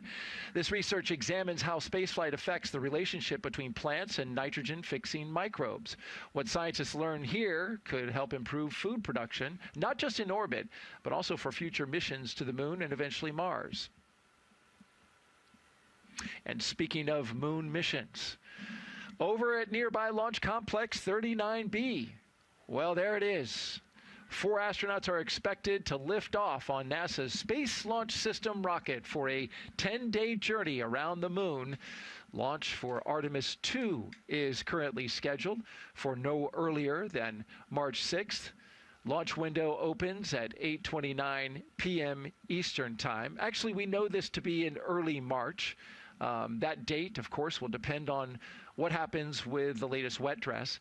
Last month, the Artemis 2 rocket made a major move, rolling from the Vehicle Assembly Building to Pad 39B for the first time. The 4.2-mile journey to the pad took about 12 hours as the moon rocket inched into position. There you see the Firing Room 1 and the team there conducting the operation. A few weeks ago, the teams conducted a wet dress rehearsal, a full practice countdown that loads the rocket with real cryogenic propellant, more than 700,000 gallons in all. The countdown moved through most of terminal count until a hydrogen leak around the 5-minute mark triggered a cutoff. The vehicle was safely detanked. The seals were replaced, those responsible for the leak, and another wet dress rehearsal will be scheduled soon. Orion will carry Reed Wiseman, Victor Glover, and Christina Cook, along with Canadian astronaut Jeremy Hansen, around the moon and back. And Wheels, you are intimately involved with where this Artemis program is going, of course, and that is landing on the moon, as we're looking live at the rocket that will take those astronauts around the moon and in upcoming missions land on the moon. As we mentioned at the top of the broadcast, you're helping train the next generation of astronauts to be able to land on the moon. So what is going on? Talk about that challenge and where we're at right now. So, of course, our mission back to the moon is going to require, we went back to the Apollo archives and we talked to several Apollo astronauts, Charlie Duke and Harrison Schmitt, wow, the biggest help to our team so far, just trying to replicate what they did and build on that. So we're learning how to fly helicopters, and so we can do vertical landings and takeoffs. And so to kind of put that into the muscle memory of our pilots, we're also going to have motion-based simulation that will be lunar simulation, and then you'll be seeing coming on the near horizon a lunar lander training vehicle as well, a vehicle that can replicate lunar dynamics in flight. So we're very excited about our training strategy getting back to the moon. I love, and I'm jealous that you got to tap into the Apollo guys in order to help this. And there's a beautiful shot of the moon from our fine production crew here at the Kennedy Space Center that is manning all these beautiful views that you're looking at today, including there at Launch Complex 39B. For more Artemis 2 updates, just scan the QR code that is now at the bottom of your screen. It's going to take you to a website which is nasa.gov/Artemis. You'll have all the updates and information that you need to see to understand the mission and follow it closely. All right. Right now, let's send it back to SpaceX in Hawthorne, California for the latest update there. Thanks, Daryl. And we did just hear that call out that RP1 on stage 2 is completely full. So great news. You're continuing to see some clouds of condensation build up around the rocket there. That is completely expected and normal as part of this fueling process. The Falcon 9 rocket supporting today's Crew-12 launch that you see on your screen right there is a 2-stage rocket designed for the reliable and safe transportation of satellites, cargo, and people, which is the goal of NASA's Commercial Crew Program. At the top of Falcon 9 today, the crew is sitting inside Dragon Freedom. There are currently 5 Dragon spacecraft supporting human spaceflight missions. That's Endeavour, Resilience, Endurance, Freedom, and our 5th and final Dragon, Grace, which launched the Axiom Mission 4 in 2025. Designed with safety as the highest priority, Dragon is capable of carrying up to 7 passengers to and from Earth orbit.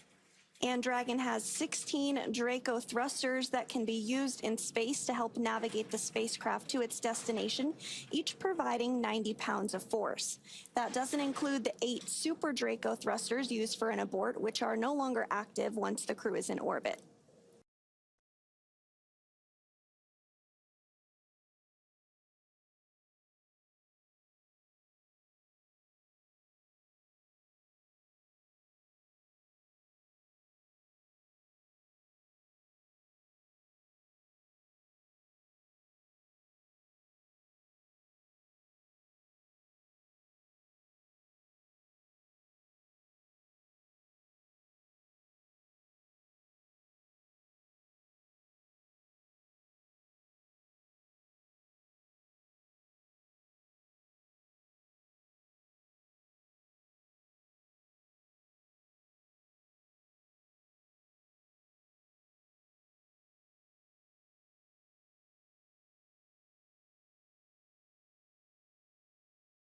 Side of that is where the MVAC engine is located.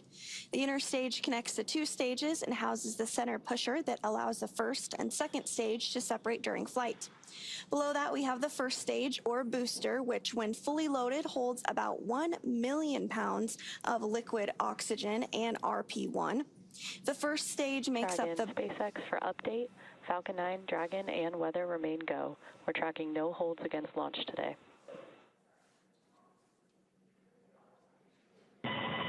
Dragon copies. That's great news.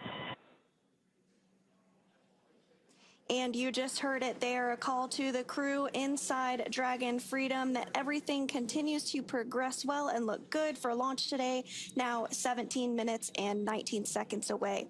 Now, the first stage makes up the bottom 2/3 of the vehicle and has 9 Merlin M1D engines at the bottom, which generate more than 1.7 million pounds of thrust. Now, to reach orbit, the vehicle needs to go fast, hitting an orbital velocity of about 28,000 kilometers per hour just to keep from falling back to Earth. Now, that's fast enough to lap the Earth in about 90 minutes. About 2.5 minutes into flight, the first stage will separate and make its way back to Earth.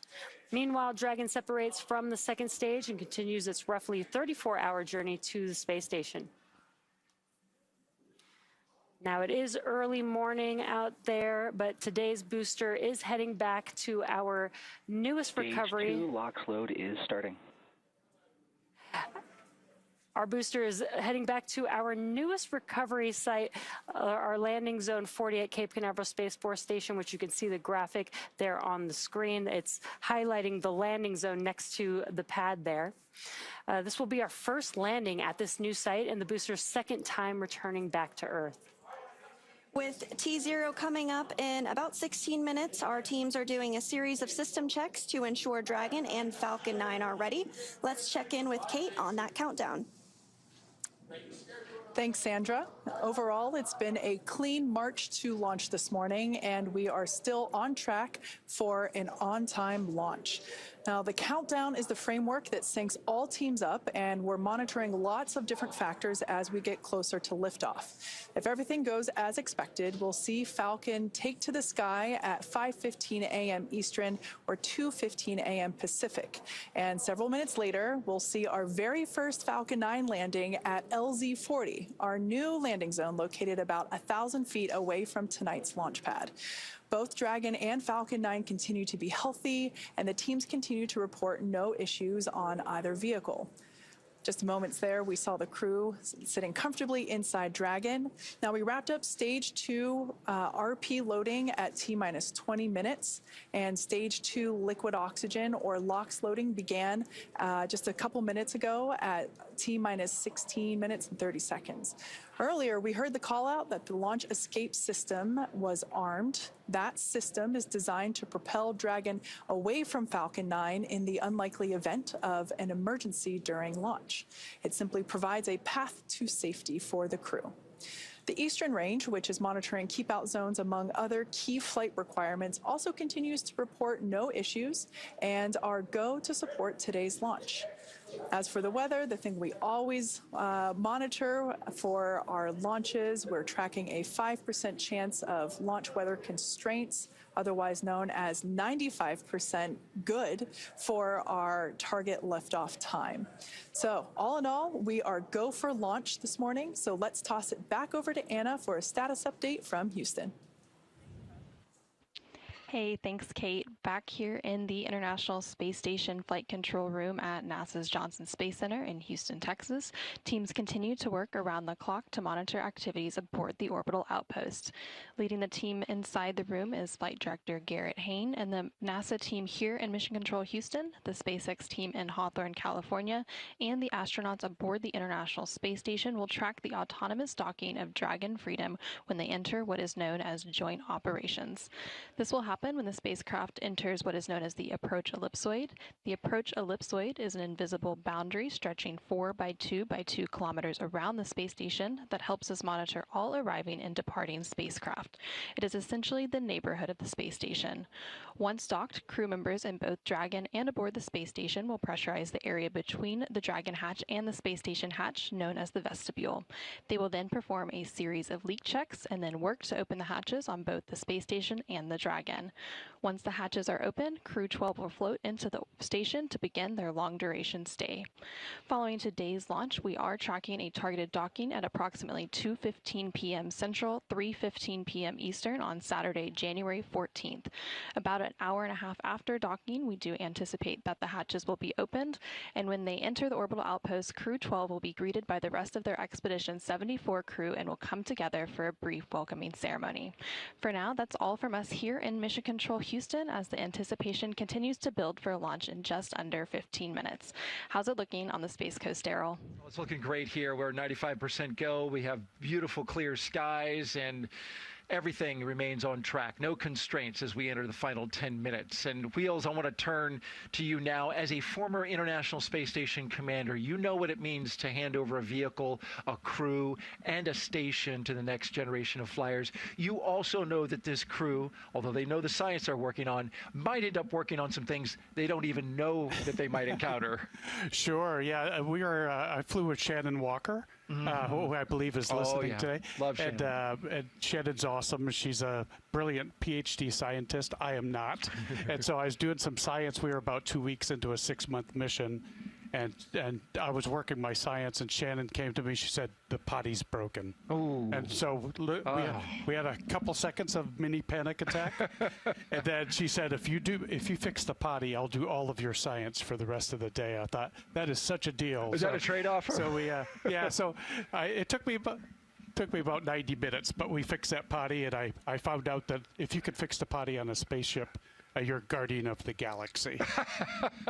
Wheels the Flummer to the rescue. Absolutely. Really quickly, we're going to hear some final words from Jessica Meir, the commander, before they lift off. She's got these words composed. Perfect. Yeah, she's amazing. We're looking forward to hearing that. And so with just about 11 minutes to go, we'll send it back to Hawthorne for the final steps of today's countdown. Dragon, SpaceX, confirmed crew displays are configured for launch.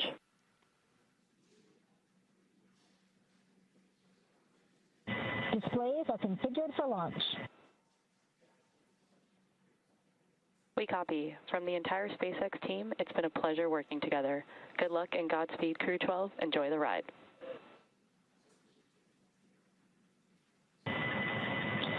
In a few moments, we will leave the ground, but not the people who brought us here. This mission is the result of years of dedication, preparation, and trust. To the teams at NASA and SpaceX, Roscosmos, ESA, JAXA, and CSA, your work stands on this pad with us. Every test, every checklist, every decision has led to this moment. Thank you for your tireless dedication and attention to detail. We launch not as individuals, but as representatives of something much larger.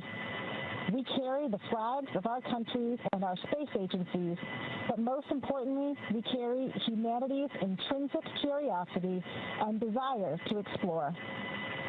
Looking around me at the diversity of backgrounds and experiences with me in this cockpit and on the teams supporting us around the planet, it is clear that when we work together, we can accomplish extraordinary things. We stand on the shoulders of giants. This expression is trite, but true. Generations who dared to imagine beyond what they could touch, who turned risk into knowledge, and who left behind a foundation strong enough to push further. These giants also include our families, our friends, and loved ones. You share the weight of this journey in ways that few ever see and remind us that nobody reaches the horizon alone. When we look back at Earth from orbit, it will be your faces, your voices, and your sacrifices that travel with us. Crew-12 is ready. We are honored to represent our agencies, our nations, and the shared human desire to explore, to look up, to ask what lies beyond, and to go together. We carry this responsibility with humility and with awe. Over to Jack. In human spaceflight, passion isn't a coincidence. It's a choice. Whether you're welding hardware, programming software, or piloting a spacecraft, every one of us chose the difficult path that got us here today in this moment. Interacting with such a dedicated team is the best part of my job, and I want to say a heartfelt thank you to the drive you bring to this program every single day. Over to Sophie. Thanks, Jack. As a compliment to what my crewmates said, I wanted to say how important international cooperation is. As humanity, we can achieve great things when nations are working together. The International Space Station is a good example of a huge international achievement that just celebrated 25 years of continuous presence. We, as humanity, can be proud of achieving this together. I'll hand it over to Andrey. So guys, engage. Поехали. Поехали. Поехали. Поехали.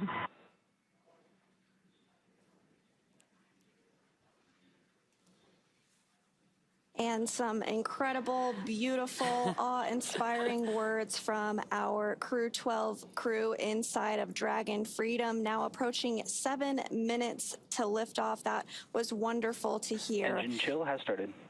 It will be about a 9-minute ride to orbit, which is around the time of second stage cutoff today.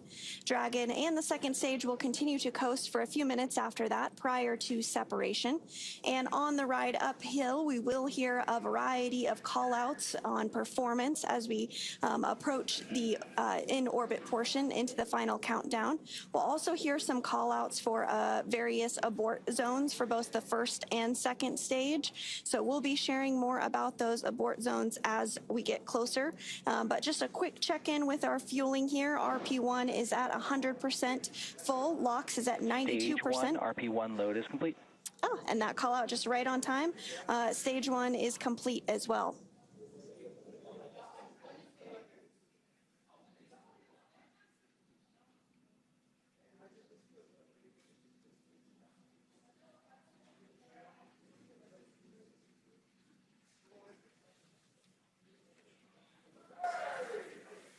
Yeah,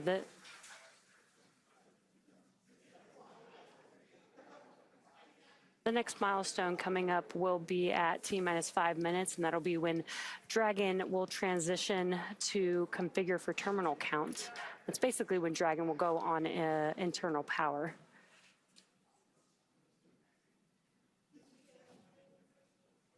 And we're coming up on that milestone in about 30 seconds from now. And then following that milestone, we will begin to get ready for strong back or the transporter erector TE to recline away from the vehicle. And that'll begin just about 30 seconds after that T-minus 5 minute mark. Falcon 9 tanks will begin pressurizing for strong back retract. Dragon is in configure for terminal count. And there's that call out for Dragon configuring for terminal count, as well as we heard Falcon 9 propellant tanks pressurizing for that strong back retraction. So with the TE retraction, the clamp arms, which you can see on your screen, it's just below the Dragon vehicle there at the top of the second stage. Those will begin. Strong back retract has started. And now this process is going to begin. The clamp arms are going to open up. Once they are fully open, then the TE, which is that structure right next to the vehicle that you see on the right side, that'll begin to move slowly away from the vehicle.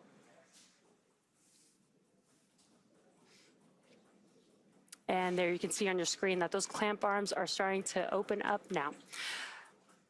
So it will reach full recline by T-minus 3 minutes and 40 seconds. And the TE rolls Falcon 9 out to the pad, raises it vertical, and stays connected through the final seconds before liftoff.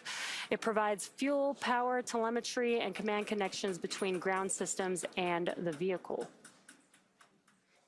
And the next major milestone that we are awaiting this morning is that Stage 1 LOX load is complete. Propellant is loaded late in the countdown, which is intentional because that colder propellant is denser, and denser propellants mean more performance out of the same tanks. The colder it is, the more mass you can move. Before any of that propellant flows, though, the plumbing and engines are chilled down. This prevents thermal shock and boil off when the ultra-cold liquid starts moving. You may hear that referred to as engine chill. Loading wraps in 2 steps. The first stage finishes around T-minus 3 minutes. We'll hear that call out here any second. And the second stage finishes about a minute later. And you are seeing those white clouds of vapor on... Stage 1 LOX load is complete. Right on time, as expected. Stage 1 LOX load is complete. And you are seeing those white vapor clouds on your screen. This is normal and will continue as we do get closer to launch. Yeah, and that call out was for... Dragon is in terminal count and is on internal power. That call out was for Stage 1 liquid oxygen loading completion, but Stage 2 is still actually loading that cold liquid oxygen, which will wrap up at the T-minus 2 minute mark in just about 25 seconds from now.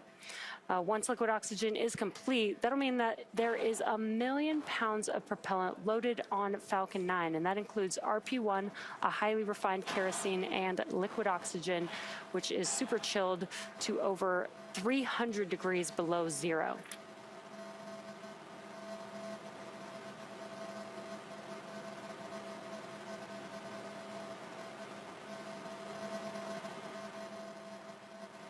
Stage 2 LOX load is complete. And great call out. Stage 2 liquid oxygen loading is complete. That means that Falcon 9 is fully loaded with propellants. Dragon is in auto idle. Now gas closeout. Gas closeouts will start in 5 seconds. Expect loud venting.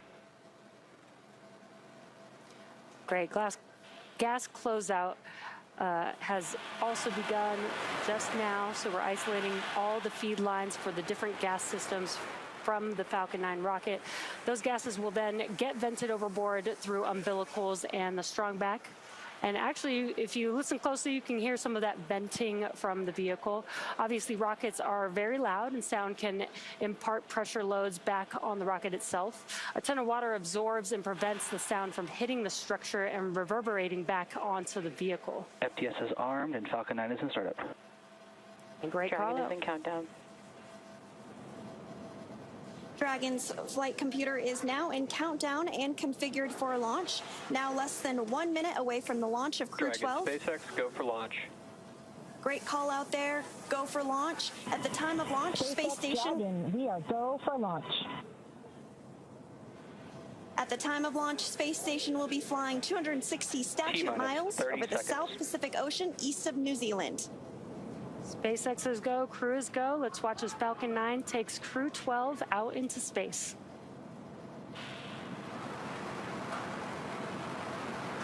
T-minus 15 seconds. T-minus 10, 9, 8, 7, 6, 5, 4, 3, 2, 1, ignition, and liftoff. Go Falcon, go Dragon, and Godspeed Crew-12. And liftoff. Freedom flies bound for the International Space Station.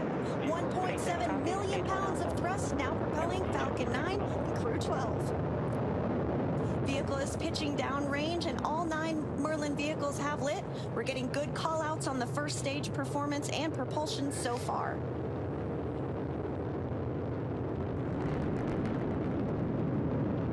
Plus 30 seconds into the Crew-12 mission on board Dragon and Falcon 9. The vehicle is going to throttle down in preparation for max Q. That's the largest structural load that the vehicle will see on ascent. Power and telemetry nominal. Good call outs there. Stage 1 throttle down. There's that call out for stage 1 throttle down. Pass through max Q in a few seconds here. Max Q. Great news. We have passed through max Q. Vehicle is supersonic. That call out that the vehicle is supersonic means it's traveling faster than the speed of sound. Stage 1 throttle up. Stage 1 now throttling up. 1 Bravo. That call out for 1 Bravo Copy, 1 means Bravo. we're in the second and final abort mode for the first stage, continuing to get good performance. The crew is now already pulling over 2 Gs.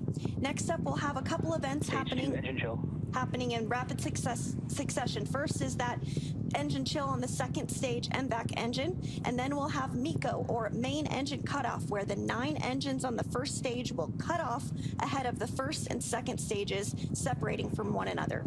Then the single Merlin vacuum engine on the second stage will ignite, continuing to carry Crew-12 to orbit, while the first stage begins its journey back to Earth. The 9 Merlin engines are starting to throttle down and standing by for MECO, or main engine cutoff. Stage 1 throttle down. There's that call out. And in just a few seconds here, we will have MECO stage separation, stage 1 flip maneuver for the booster to make its way back to Earth, SES-1, and the start of the boost back burn. MECO. 2 Alpha. Copy, 2 Alpha. Stage separation confirmed. And back position.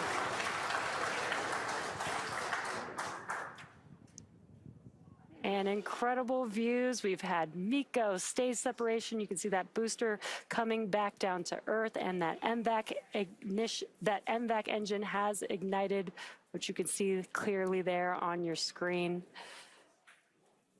And the Dragon spacecraft with Crew-12 is still attached to the Falcon 9 second stage.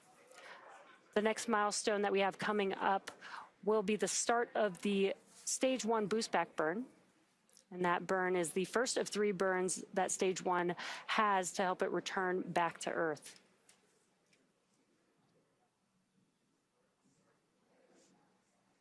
We are now 3 minutes and 30 seconds into today's flight of Crew-12. The second stage of the lone Merlin engine has lit and continues to burn, as you can see on your screen. Stage 2 continues to be performing well with a good trajectory, and will continue firing until we reach about 8 minutes into today's flight. And we're getting our first Dragon, view. SpaceX, nominal trajectory. Getting good call-outs of the trajectory, as well as our first views of the crew inside Freedom. A few minutes remaining in this burn before a couple of these astronauts will experience weightlessness for the first time.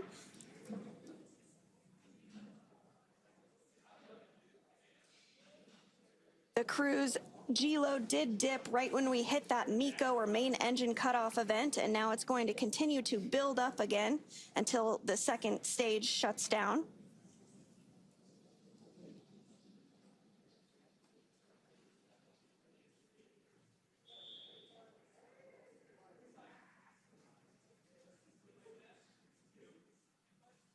Everything's still continuing to go well. Now 4 minutes and 45 seconds into today's launch of Crew-12. Dragon, SpaceX, nominal trajectory. Second stage will continue to fire until close to 9 minutes into the flight, which will accelerate Dragon to more than 17,000 miles per hour and place our crew in orbit. This Merlin vacuum engine can produce over 220,000 pounds of thrust in the vacuum of space.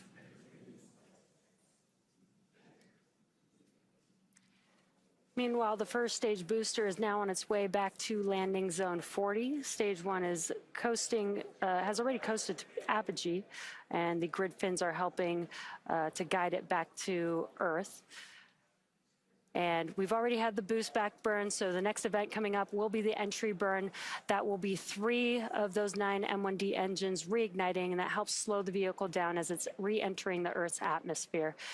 Once that entry burn concludes, we use the drag. SpaceX, nominal trajectory.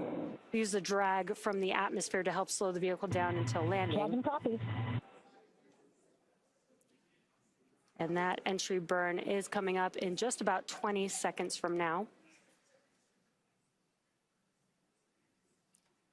Falcon 9 does have a heat shield that is designed to protect the engines in the vehicle from that combined thermal and aerodynamic loading during max entry Q, which is the moment of max stress on the vehicle during entry. Stage 1 entry burn startup. And you've heard that call out. The entry burn has begun. Stage 1 entry burn shut down.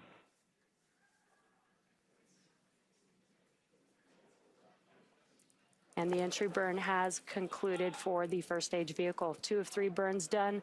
Next up will be the landing burn for the first stage. Dragon, SpaceX, nominal trajectory. And everything. Dragon copy. Everything continuing to be nominal. We're about 20 seconds away or so from that landing burn starting up on the first stage. It'll be a single center E9 engine that ignites. Stage 1 transonic. And helps slow the vehicle down just in time to touch down for landing at our newest landing zone 40.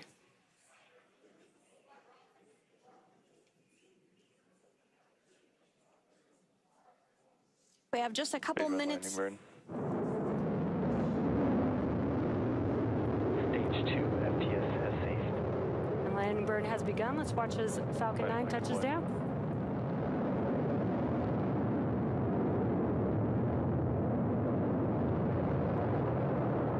Stage 1 landing confirmed. And what an excellent view of Falcon 9 touching down for the very first time at landing zone 40 at Cape Canaveral Space Force Station. Congratulations, that is so exciting to see. And on your screen, you also have a great view of the second stage continuing to fire. That burn is going to last for just about another minute, and then we'll have SECO, or second engine cutoff, which will occur where the lone Merlin vacuum engine cuts off and stops firing. Stage 2 is in terminal guidance. Once that happens, the second stage will continue to coast for about 3 minutes while still attached to Dragon, until Dragon is then commanded to separate. At this point, Dragon will be flying free with Crew-12 on board and in Earth's orbit. Shannon. Copy, Shannon. And that call out for Shannon refers to Shannon, Ireland, and is our final abort zone in the second stage. Continuing to get good performance. After this second Stage 2 shut down. There we had that call out for SECO and engine shutdown. Dragon, SpaceX, we have a nominal orbit insertion. That is great news here. Dragon copies, nominal insertion. Wonderful ride. Hearing good call-outs following second stage. Disarmed. You heard that call-out that the crew is in a nominal or as expected orbit. So again, we're going to continue to coast for a few minutes after SECO to allow those rates in motion from the burn to settle out. There are some small reaction thrusters on the upper part of the second stage that can be used to counteract any residual motion, basically making sure that we're in a stable coast before Dragon separates from Falcon, which will happen, as you see on your screen, right on time. Dragon now flying free. Dragon separation confirmed.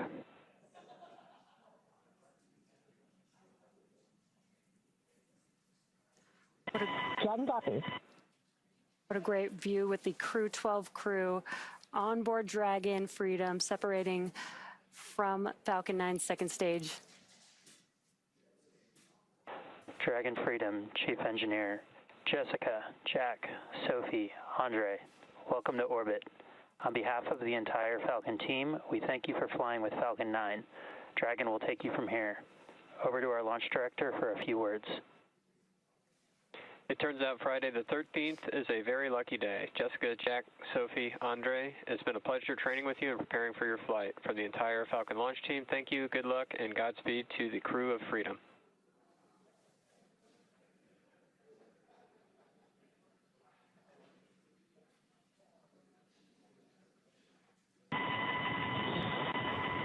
Thank you, team. That was quite a ride.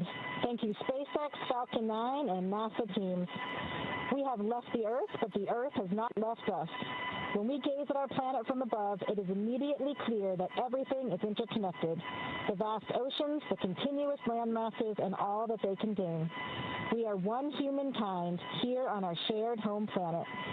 This becomes self-evident as astronauts peering down from above, and is a sentiment that would serve us all well to remember back on the ground. We see the thin, tenuous band of an atmosphere solely responsible for supporting all life on this planet, and we know that it is utterly unique, fragile, and must be protected. To those supporting and watching our journey, please know that your spirit travels with us, stitched into the very fabric of all that we do. We hope that our arrival in space reminds all of you that dreams truly can become reality, given dedication, perseverance, and yes, a bit of luck along the way. Crew-12 is grateful and ready for the journey ahead. We're on our way. Andrey?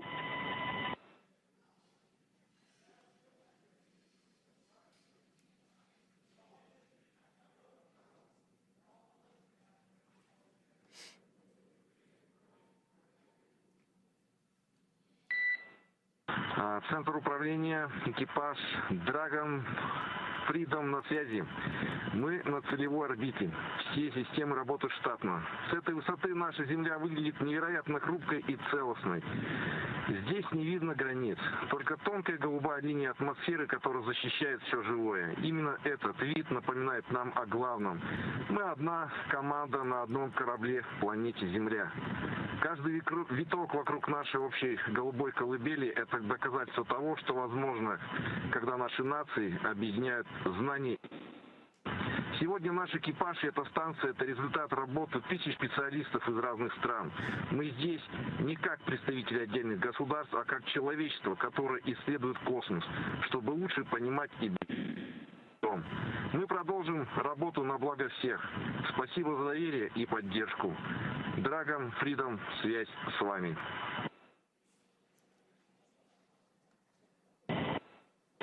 Thanks to the flight control, engineering, manufacturing, and ground support teams around the world. Successful launches of humans to orbit is a testament to your technical mastery and relentless precision in this unforgiving environment. We fly with confidence because we know that the finest minds on Earth are watching our backs. And I'll pass it over to Sophie. Thanks, Jack. For Crew Crew-12, this is our first orbit. For humanity, it's just one small moment in the vast journey of exploring our world and beyond. From up here, we're reminded that we're all connected. Take care of one another, dream big together, and keep reaching higher. That's how humanity moves forward, and how we make each other proud.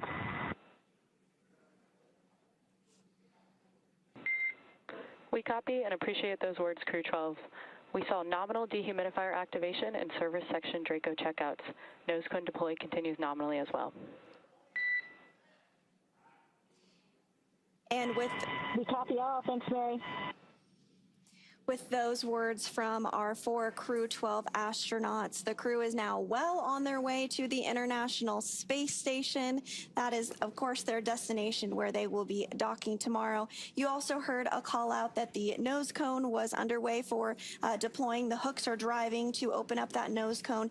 It's going to remain open all the way through the journey uphill, as well as once Freedom docks to the International Space Station, and will remain open throughout the mission and will close once the crew does depart about 9 months from now after their science and research mission. So it was wonderful to see Crew-12's launch today.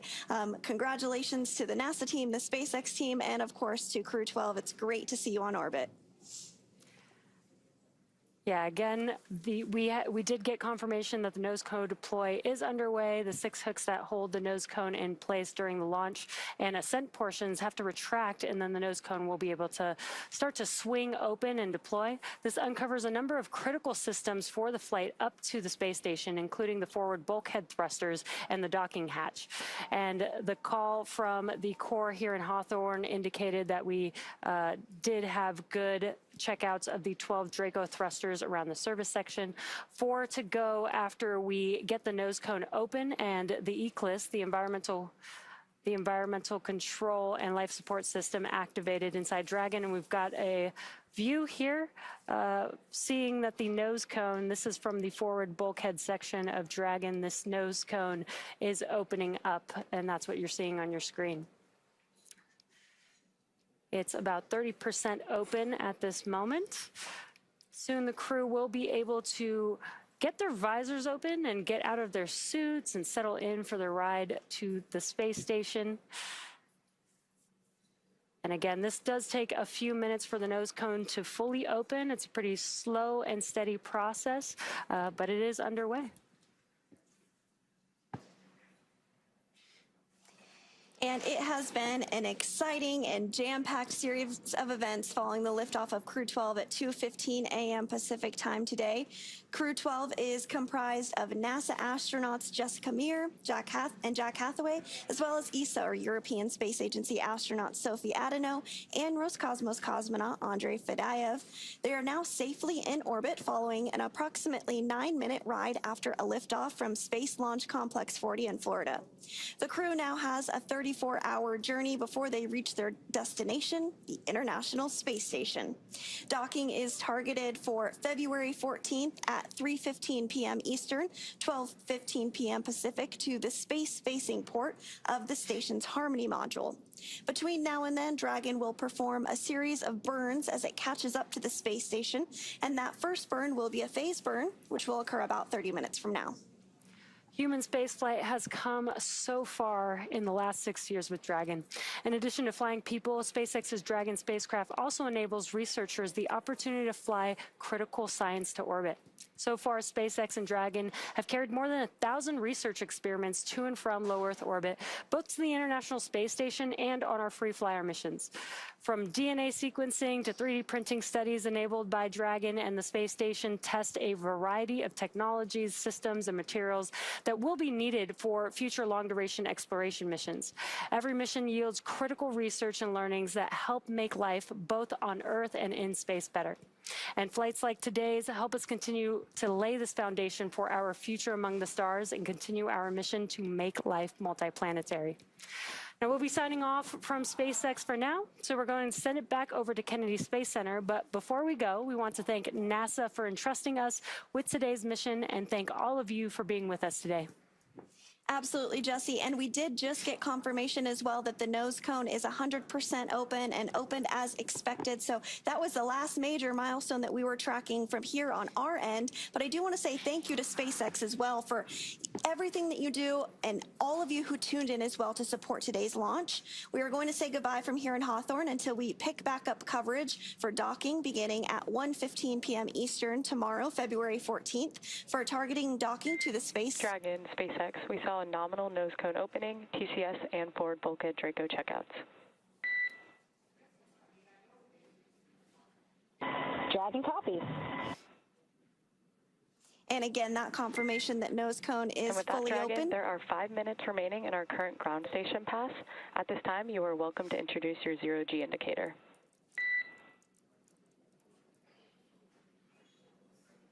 Our microgravity indicator consists of 4 satellites orbiting a crocheted Earth, all handmade elements by Jack Stoddard and my childhood best friend.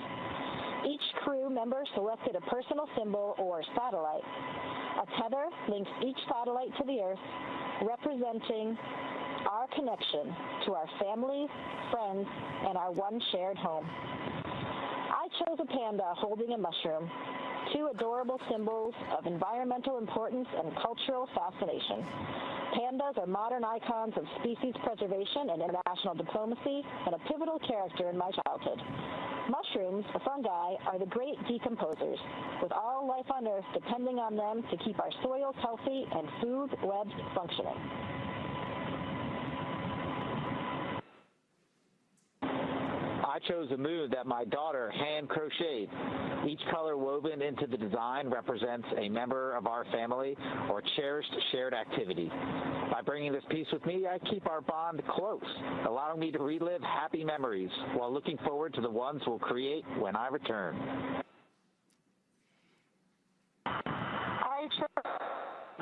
Bananas are the world's most common fruit, ordinary fruit shared by billions of people across every continent. Yet, on orbit, fresh fruit is rare, so I wanted a playful reminder of kitchens and homes, a familiar piece of Earth drifting weightless with us.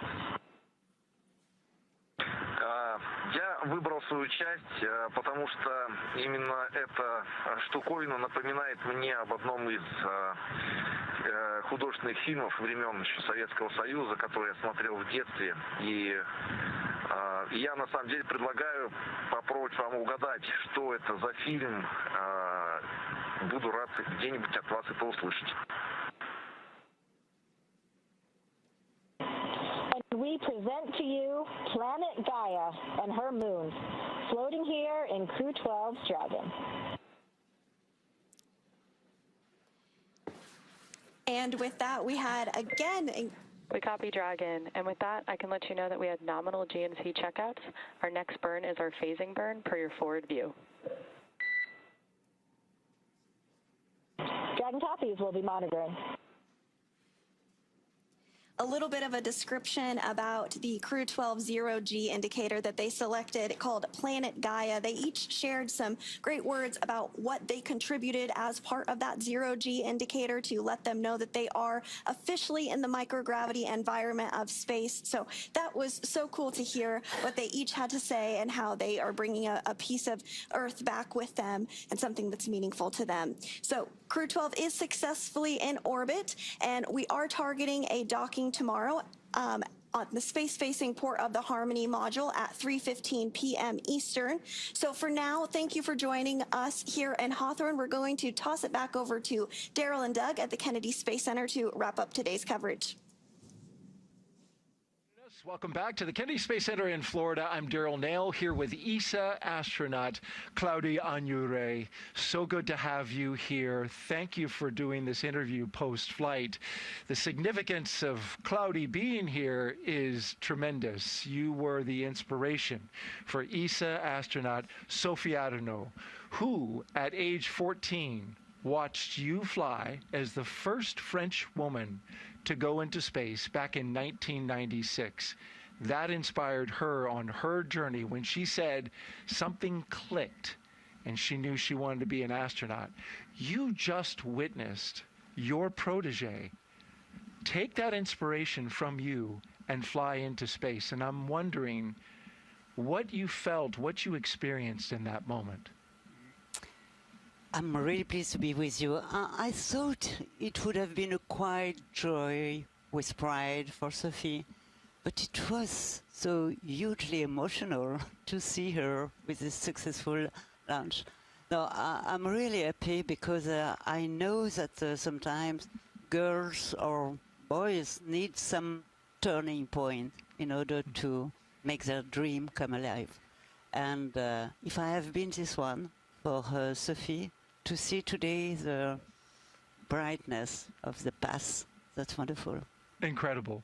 And she shared, Sophie did, during her press conference, that you wrote her a letter before she went to go on this launch. Would you share some of the words that you gave, that you hand wrote to her? No, the letter was for Sophie. Okay, understood. Maybe she has a letter in her pocket. No, it was not advices, because I think everyone has his own path to come with a dream. It was mainly experiences, lessons learned, in order to say, don't forget that, or be careful with, and the flight will be long, so take everything for you and enjoy.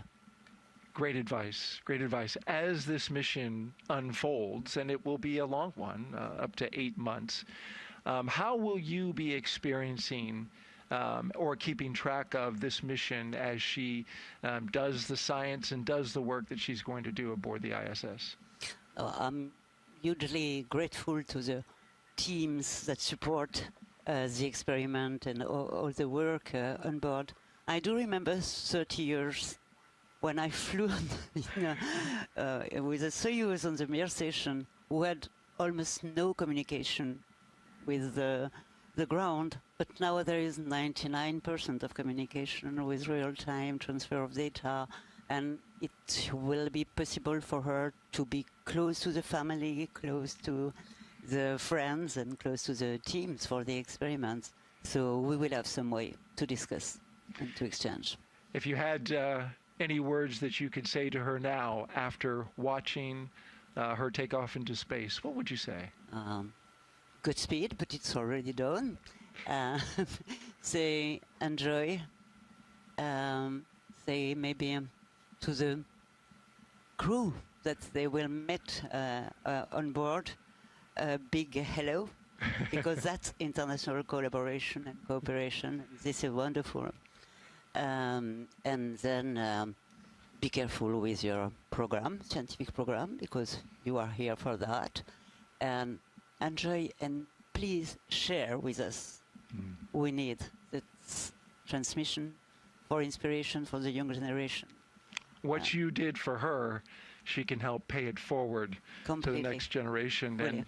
And as it was on the license plate on her vehicle, bon vol. Right. Have a good flight. I don't know if I said it right. Have a good flight. Bon Have a good flight. Yeah. Claudia Agnure, ESA astronaut and first woman from the country of France to go into space. Thank you so much for being here and sharing your thoughts on the second woman to go to space. Thank you. Thank you very much. Okay, we're going to turn our attention now to the International Space Station, where Crew-12 will join Expedition 74 and head over to NASA's Stephen Sisloff, who's joined by International Space Station Program Chief Scientist Jennifer Buckley. Stephen? Thank you, Daryl. We are here with another inspiring person. This is Jennifer Buckley, the Chief Scientist for the International Space Station Program. And Jennifer, the crew that's going up there on Crew-12, they're going to perform dozens of experiments during this long-duration mission. One of them is turning potable water into IV fluid. How does that help future explorers? That's right. Out of about the 250 experiments this crew will perform, one of them is IV Gen Mini. So this is building off of some research we've already done on ISS, learning how to make IV fluid bags real-time on orbit. So commercially, those off the shelf only last about 16 months. So it's really important as we step out into the solar system to explore that we're able to support the crew medically. And so we're going to be doing a tech demo on board. Outstanding. Now, Artemis 2 that's lifting off in a few weeks. they've, of course, been Dragon, informed by a lot of the ground research help. that's taken place on station. What are some of those ties between space station research and what the Artemis II crew is going to be doing? You know, space station is a perfect proving ground for exploration both to the moon and Mars. So for the vehicle itself, a lot of the life support systems are informed by the research that we've done on ISS, proving out those systems, everything from their onboard toilet to their water-based fire extinguisher to help keep the crew safe, inform how we do space flight safely as we go farther. Excellent. And when you're looking at Artemis 3, the mission coming up that'll land astronauts on the moon, how is the space station research that's taking place now helping with that mission? Space station research, not only do we have the astronauts do research, but they also are subjects themselves. So we've learned a lot about astronaut health through the time of International Space Station. We also, on Artemis 2, are flying tissue chips with crew cells on them. So this is really neat. It's a program we started on the International Space Station. So we're going to be taking a look at the effects of crew members as they leave low Earth orbit. And then finally, you know, those beautiful views of Earth that we see from the International Space Station are also really science. And so all of the imagery and technology that we've developed from that are going to help us take imagery and analyze the surface of the moon as well. Outstanding, outstanding. Thank you so much for being here this morning, Jennifer. And Daryl, we will go back to you and Doug, and looking at how bright the future looks thanks to all this science taking place. Absolutely, Stephen, and thank you very much to you and Jennifer Buckley for her interview. Well, we had some social media questions that we weren't quite able to get to, but Wheels has promised me he wants to answer them. So we're going to get those questions to him, and then he's going to post the answers on his X account, Astro Wheels. So thank you for following through on that. Absolutely. It's actually Astro_Wheels. Okay, Good note. so I'll meet you there. On X. Thank you very much. We appreciate that, Wheels. Absolutely. Well, that is going to do it for today's launch coverage, but of course, Crew-12's journey is just getting started. After the beautiful liftoff from Cape Canaveral Space Force Station and a successful trip to orbit, the crew is now on their way, catching up to the International Space Station. Docking is targeted for Saturday at 3:15 p.m. Eastern Time. NASA Plus coverage begins at 1:15 p.m. Eastern Time. And so, Doug, as they get ready to dock with the International Space Station, the excitement of being in space for the first time will be this first 1 day and 10 hours, and then they'll get to work when they get into the space station. Absolutely. And actually the approach to the rendezvous and docking with the space station, when you first pick up the space station in the windows, it's like, wow, it's like a castle in the sky, you know. It's just quite amazing as you approach the station. It took my breath away seeing how large it was. It's how magnificent it looked in the sky. And one of the things they'll be seeing, what we've been seeing from the X accounts of the astronauts and the International Space Station, is the solar activity is so high. Have you been seeing some of the northern lights that come from space? Incredible. Yeah, absolutely. Follow these astronauts that are on board, and they're going to be taking some incredible imagery of the lights at the poles, so the northern lights and the southern lights as well. And they're beautiful on the ground, as we know, but up in space, the red-topped part of those green ribboned waves, it's so crystal clear. It's beautiful. As he said, make sure you check out those X accounts. Absolutely. And on the space station, it looks like rain, like green and red rain. And it lights up the underneath of the space station is glowing, glowing red and green from the lights. It's just quite amazing. The aurora, yeah. That is a wow factor like no other. All right. Well, thank you very much, Wheels. You can follow along with Crew-12's journey to the station by listening in on real-time mission audio, the same operational comms used by the flight controllers. Just scan that QR code that you see at the bottom of your screen. You can use your phone, take a screenshot of it, and tune in later on. We'll pick back up with live broadcast coverage about 2 hours before docking right here on NASA Plus. Wheels, thank you so much for sharing this moment for us, for all your incredible stories and information and guiding us through today's launch coverage. We greatly appreciate it. It's a great pleasure. Thank you so much for having me. We look forward to hearing more about your work on the human landing system and getting to the moon. Absolutely. Stay tuned. You're going to hear more from Wheels. So to all of our guests and our teams at NASA and SpaceX, our production team, for the great job they did today, and to you watching around the world, thank you so much for being part of today's launch.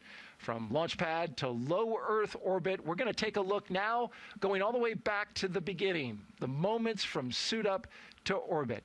Have a great morning, everyone. It began inside the historic astronaut crew quarters, where SpaceX teams helped each crew member into their custom pressure suits. Before heading out, the crew paused for a final pre-launch tradition. You see it there, the card game gathering around the table. It's a way to set the tone and leave any bad luck behind. Then it was time to step outside. The crew walked out to greet family, friends, and supporters, following a path walked by every NASA astronaut since Apollo 7 in 1968.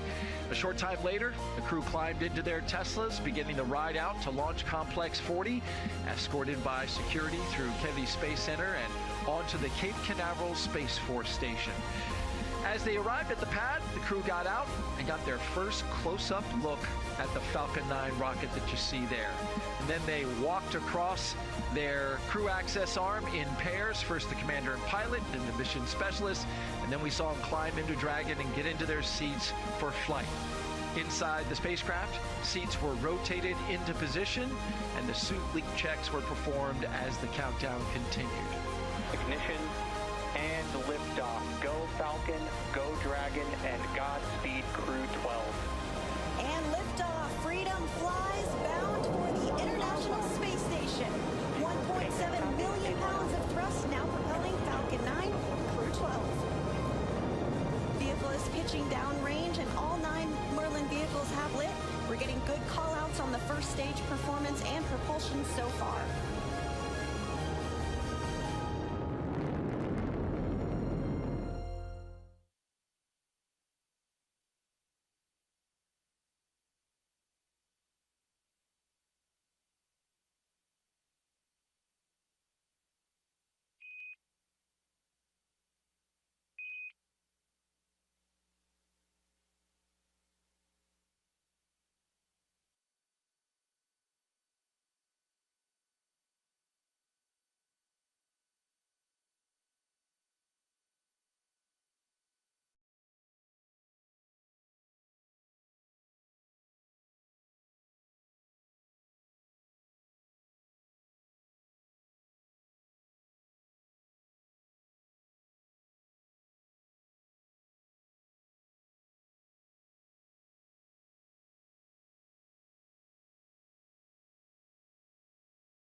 Roger, go. We think about the challenges, come up with the technologies, and push the bounds of the science. 4, 3. The more ways that we can send humans into space, the better it is for our country and for the planet. Ready to get to work. What an amazing view. From the International Space Station. Wow. Orbit on go. Spaceflight is a beautiful symbol of humanity. America has launched. Reach for these lofty goals, work hard, and look what you can accomplish. Good morning, and thank you for joining us today at the Crew-12 post-launch news conference. I am glad to be joined here today by NASA's administrator, Jared Isaacman, Professor Daniel Neuenschwander, Director of Human and Robotic Exploration from ESA, Steve Stitch, the manager of CCP, Dana Weigel, the manager of the ISS program, and Juliana Scheiman, Director of NASA Science and Dragon programs at SpaceX. Each of our participants will give brief remarks, and then we will open up the floor to those of you here in the room and to those of you calling in via telephone. If you want to get into the queue, please press *1, and out of the queue, *2. So with that, I will hand it over to Administrator Isaacman. Thanks, Bethany. Good morning, everyone. What a absolutely wonderful start to the day. We saw a remarkable Crew-12 launch, a very impressive F9 return to launch site. I'm sure everybody heard that, all while Artemis 2 sits on the pad in preparation for its historic mission. So following this morning's launch operations, Dragon completed its on-orbit checkouts. Nose cone is open, and the crew are now safely on their way to the International Space Station. Teams throughout the agency, SpaceX, ESA, Roscosmos, and more continue to monitor progress of the mission ahead of its docking. I've said it before, I'll say it again, that this mission has shown in many ways what it means to be mission-focused at NASA. So just to recap, in the last couple of weeks, we brought Crew-11 home early. We pulled forward Crew-12 to the launch date today, all while simultaneously making preparations for the Artemis 2 mission, which its next window will open up in early March. That's only possible because of an incredibly talented workforce that we have here at NASA, alongside our contractors and our commercial and international partners.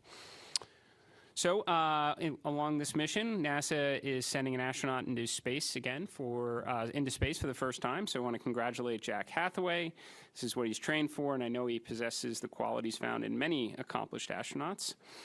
This crew will continue critical scientific research in the orbiting laboratory, but they will be making history in many other ways. For example, I think this is very exciting, we will have the first spaceship to space station call between the International Space Station and a lunar mission with Artemis 2. Just really think about that, right? It's pretty exciting. I can only imagine what it's going to be like in the years ahead, right? You have multiple space stations that are up there, cruise cargo going to and from the lunar environment, people phoning home from a moon base. It's pretty exciting to think about, and we're taking a nice step in that direction in the mission ahead. In addition, this mission maintains our over 25 years of continuous human presence in low Earth orbit. So the crew, along with the subsequent ones to follow, will absolutely make the most of our International Space Station. We are going to get our highest potential science and research up there with the aim of cracking the code and igniting an orbital economy. So someday we do live in a world with lots of commercially operated space stations in line with our President's national space policy. And with that, I will turn it over to Steve Stitch.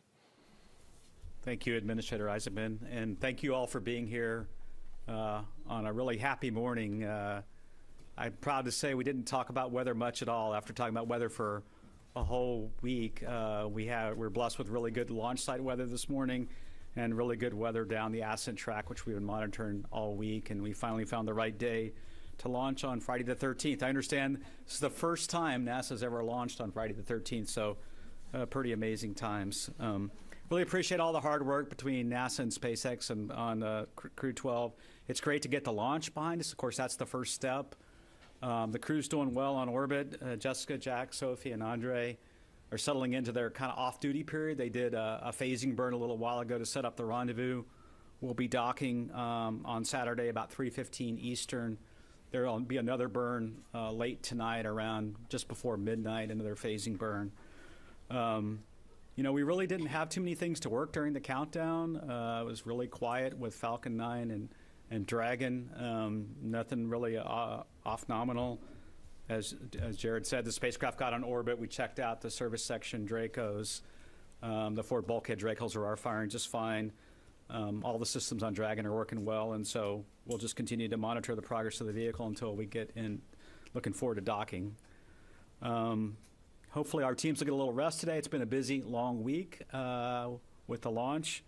I really want to thank all of our partners, U.S. Space Force, Detachment 3, U.S. Coast Guard, Department of War, the FAA, all the agencies that support us. I want to thank the Space Station program, SpaceX, and all our international partners. And I'll turn it over to Dana. All right, thank you very much, Steve. And thank you all for being here. I would like to extend my thanks and appreciation to the Commercial Crew Program and the SpaceX team for the tremendous amount of work that they did leading up to today's successful launch. And I'd also like to thank the Space Station team for being flexible and adapting all of the onboard plans in light of the early return of Crew-11. With today's launch, we've got docking tomorrow, as Steve said, 3:15 p.m. Eastern Time. That docking will be to our Node 2 Zenith port. Really looking forward to having the crew on board and having the extra helping hands. This will be the second flight for Jessica and Andrey, and the first flight for Jack and for Sophie. So really excited to have them on board. Chris is doing great on board along with the 2 cosmonauts. He's been doing research, cargo packing, and a little bit of tidying up, getting ready for Crew-12's arrival. When Crew-12 gets there, they'll spend a few dedicated days with Chris going through handover. Top of the agenda is going through the emergency response procedures, becoming familiar with the location of the emergency equipment, and then outfitting the Dragon with some of the standard emergency hardware. They'll also do familiarization work with some of the equipment that they would commonly interface with, toilets, exercise equipment, those types of things. They've got some critical research they'll be transferring for us in the first couple of days from freezers that we sent up with the Dragon. And then they've got a little bit of initial human research work that they'll be doing. And that's critical overall just for our long-term plans to fly longer and longer duration missions and making sure that we're taking care of astronauts' health as we look forward to Moon and Mars, longer durations. One unique thing we're doing for this handover, you know, normally we've got 4 crew handing over with 4 crew, and since we've got Chris doing a little zone defense with the entire crew, we supplemented and had some onboard videos put together. So some of those were from previous crews, and then Chris made some. So when Crew-12 gets up there, they'll also do some video review. As you heard in the pre-launch briefing, we've got a busy few months in front of us on board Space Station. At the end of this month, we'll be undocking the SpaceX 33 cargo mission.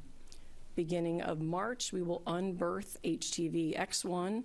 We've got a very brief docking sensor demonstration we'll do with the vehicle, then we'll release it. In mid-March, we're planning to do an EVA to finish installing a modification kit to one of our solar arrays. This is called the 2A array, and that's in preparation for upgraded IROSA rollout arrays that are coming up later in the summer. We've got a second EVA in April to install the other modification kit on our very last array, the 3B array. Towards the end of March, our Roscosmos colleagues are going to launch a Progress cargo resupply vehicle. And then in April, we've got the Northrop Grumman 24 Cygnus mission. So a lot going on, as always, very, very busy on board Space Station. We're really looking forward to having the crew on board. With that, I will pass it over to Daniel. Okay, thanks, Dana. Let me start by congratulating everybody for this amazing launch. Everything went really flawlessly, so thanks to the teams at ESA, NASA, SpaceX, and all the partners for their incredible work done. My first thought, of course, is going to the crew, and Sophie in particular. This is just the start of a journey. I know that they are very well prepared, and I'm really excited to see the next steps unfold. Sophie will be the first of her astronaut class to embark on a long-duration mission, and she had an incredible journey. I cannot stress enough how well she has been performing in a very short duration of time. Something unanimously underlined by her trainers is her mindset, which is well reflected in the patch of the mission. On top of Crew-12, on Expedition 74 patches, we also have an ESA patch, because we never get enough of those, of course. The name of her mission is something she chose, something she felt aligned. It's called Epsilon, and it reflects the power of small yet impactful contributions and how multiple parts unite to create a whole. A nice message of modesty, underlying that an astronaut is only, in bracket, a part of a wider group, one piece of a complex puzzle. We are really all very proud of her and how she represents ESA, Europe, and France. I also take the opportunity today to reaffirm ESA's commitment to the International Space Station and the peaceful exploration of space. We are here this morning after the launch of 2 Americans, a Russian and a European, as one crew. This is again a testimony of what we can achieve together. The ISS stands as a powerful symbol of humanity. Our meeting this week between NASA Administrator Jared Isaacman and ESA Director General Joseph Aschbacher gave us the opportunity to reaffirm our shared commitment of continuing this remarkable journey. Together, we are already preparing the next chapter, guided by common objectives, increasing the pace of human space flights, and creating new opportunities for research and scientific discovery. But low Earth orbit is not our final destination. We also, this night, also SLS on the pad. And I'm confident that through the Artemis program, to which ESA provides key contributions, we are returning to the moon because we want to stay there. And down the road, Mars will follow. Finally, today, from every corner of Europe, we fly with Sophie. And with that, over to Juliana from SpaceX. Thank you. It's an honor to be here today to celebrate the launch of the Crew-12 mission. As you've heard, Falcon 9 successfully lifted off and safely delivered the Dragon spacecraft and its crew to the intended orbit. And as you also heard, the Dragon spacecraft will be approaching the ISS tomorrow at 3:15 p.m. Eastern. And after the successful docking of the Dragon spacecraft to the International Space Station, the SpaceX team's next big milestone, as you heard Dana mention, is the CRS-33 Dragon return, which we're targeting at the end of this month. So it's also a busy time for SpaceX too. I have a few fun statistics. This launch, the Crew-12 mission, is the 20th human spaceflight mission that SpaceX has launched. Also, when the Dragon capsule docks with the International Space Station, it will be the 51st time a Dragon spacecraft has docked with ISS, or has visited ISS, I should say. Also, the Dragon spacecraft Freedom, this is its 5th flight.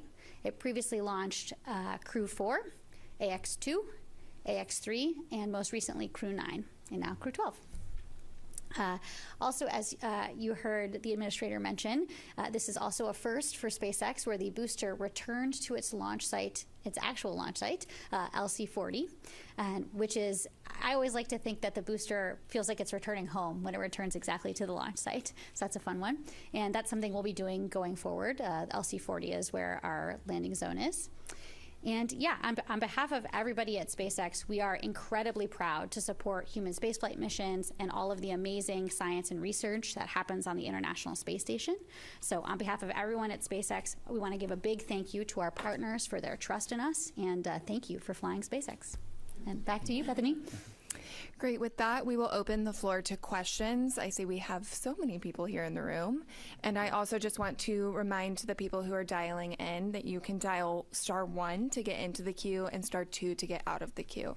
We have a microphone here in the room, so if we want to go right over here. Hi, JoshDinnerspace.com. Thanks for doing this. Were there any lessons learned from Crew-11 that have informed maybe future pre-launch readiness procedures? Crew-12 got to launch a little bit early. Is there anything in the future, should you need to bring another crew home early, that the next crew on deck will be ready to take over in a different or a quicker way? Yeah, I mean, the vehicle, we were able to, we were processing Dragon a little bit ahead of schedule the whole time, and so we looked at the readiness of Dragon, and we were able to accelerate it a little bit. We probably could have moved the launch up a little bit more with Dragon and Falcon 9. At the end, when you look at the totality of a mission, it's getting the vehicles, the hardware, and the software ready, and also the crew. And so, in this case, crew training was what drove the date that we selected. So we're looking at all those things. We were working already ahead for Crew 13 and trying to have Dragon ready a little bit early again. We have that luxury right now with our manifest. And I'll see if Dana has anything to add. Yeah, I would just add that, I mean, we've got 7 people total on board Space Station. And the way we're flying today, we have a cosmonaut who flies with us. Of course, Andrey launched with us today. And then we've always got a USOS crew member, a NASA crew member who's on the Soyuz. And so, though it's more challenging with only one set of hands, we do have other folks on board who can help us if we really need extra sets of hands. So the way I look at it, though it's not ideal if you have to bring a crew home early, there's no immediate crisis or emergency. We can manage that. We've flown before with 3 crew on board. So we're fortunate that we have flexibility in our training, our operations, and the spacecraft to make some adjustments. But I don't see us doing anything specifically different in the future per se to, like, let's say, have a vehicle on standby or a crew ready. We're pretty flexible and adaptable, and we'll work towards whatever the situation demands.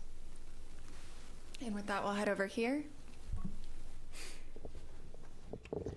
Thank you so much for this press conference. Lenka White from RIA Novosti. If I may please to Mr. Jared, as the new administrator, how is your cooperation with Roscosmos going, and what are the plans for the future? And if I may also, how important is it to incorporate AI into long-distance missions? Thank you. Sure. Well, I guess to start on the AI point, we can work backwards from there. It's incredibly important right now. Recently, we did a demonstration with our Perseverance rover on Mars, where it was undertaking AI operations like autonomous driving and detection, which is going to be just essential for both robotic and crewed missions in the future. I mean, one, just natural transmission delays, is going to challenge, I think, the historic mission control construct there. But our sensors, especially on these robotic missions, are going to gather so much data now that you're going to want to be able to analyze it, interpret it, and make decisions while you're on mission versus waiting for it to necessarily come back, and also determining what data is necessarily important to send back versus which can be discarded. So I think that you're going to continue to see that. In fact, one of the missions to robotic mission to Venus that we're looking at now may be designed right from the get-go to have AI incorporated into its mission software. In terms of a relationship, with Roscosmos, I think that the Crew-11 situation highlights it at its best, right? I mean, that's a situation where we could bring our astronauts home early, knowing that the relationship as it's constructed with our partners in Russia enable continuous operations of the space station in a relatively safe way. So I think that the design of the International Space Station really had a chance, through its international partners, had a chance to really showcase itself over the last month or so. Yeah. We'll head over to Will right here. Hi, excuse me, Will Robinson Smith with Spaceflight Now. Thank you for taking the time. To the administrator, during your remarks with Steve Sisloff, you mentioned earlier today, well, I guess yesterday, that there were a series of mini wet dress rehearsals for the SLS rocket. I wonder if you can go into a little more detail on this particular stage of the testing, and if that was able to inform a date for the full next wet dress rehearsal. Thanks. Sure. So I think we're going to provide additional details on that tomorrow. The teams wanted to have a chance to get together and review the data before taking a position on whether or not we are going to advance to a full wet dress 2 or undertake additional kind of mini tests. this should make a lot of sense, right? On Artemis 1, we were combating hydrogen leaks multiple times on that. We obviously encountered that again on the Artemis 2 wet dress rehearsal. We already communicated through a blog that we replaced some seals. And now we want to do as many tests as we possibly can before stepping into a full wet dress operation again to just gain confidence. We will provide more details tomorrow, at least from some of the early views. We did not see some of the leaks for the portion of the test we were running that at a comparable period during the full Artemis True wet dress we did. So it's an early indication, but we'll share more details as we get into it tomorrow. But I think the idea is we will continue to do everything available to gain confidence going into the full wet dress. We'll head right up here. Thank you. Sawyer Rosenstein with NSF. A couple of timing questions. In regards to LZ-40, about how long do you expect the booster to still be up there before it's able to be lowered? And can you still launch from 40 if the booster is vertical? And for the ISS side, about how long do you expect to be able to get back up to full speed after docking, kind of to where you were at that Crew-11 pace prior to the return? I'll go first. Okay. Thank you for the question. This does afford the opportunities for some pretty cool pictures, I would say, if that's what you're thinking. So obviously we want to make sure, as with every one of our operations, that we only step into that operation if we can do so safely. And so that includes all of the safing procedures after a booster lands, making sure that it's able to be approached by personnel and perform the subsequent operations that need to happen to bring it horizontal and bring it into the hangar. Should we need to perform a launch while the vehicle is vertical on the landing zone, we are able to do so. But nominally, the timelines don't look like that would necessarily be required. I'd say 5 to 7 days is generally the time period of crew handover. They'll actually start doing some work as they're doing some of that handover. So the first 3 days, handover. After that, they'll be packing SpaceX 33 and getting it ready to come home. So give them about a week, and then they'll be up to speed and kind of working at full pace. We'll head right up here. Yes, I'm Bert Dicht with the National Space Society, and for Administrator Isaacman and any of the other panels. It's an exciting week here with the Vulcan launch, SpaceX Falcon 9 and Crew Dragon, and with Artemis 2 on the launch pad. While it didn't align, there could have been a chance where you had 2 crewed launches in a matter of days. So hopefully that will happen soon. Just wanted to see what kind of preparations in terms of mission management, infrastructure, human resources in order to make that happen in the future. Well, this was one of the first things I was briefed on after being sworn into this role is what do we do in a circumstance where we are launching 2 human missions from Kennedy Space Center in short proximity. I mean, everything from 2 different suit-up rooms, which we have available to us here, we were giving consideration to how we would stage our recovery forces for all the various scenarios.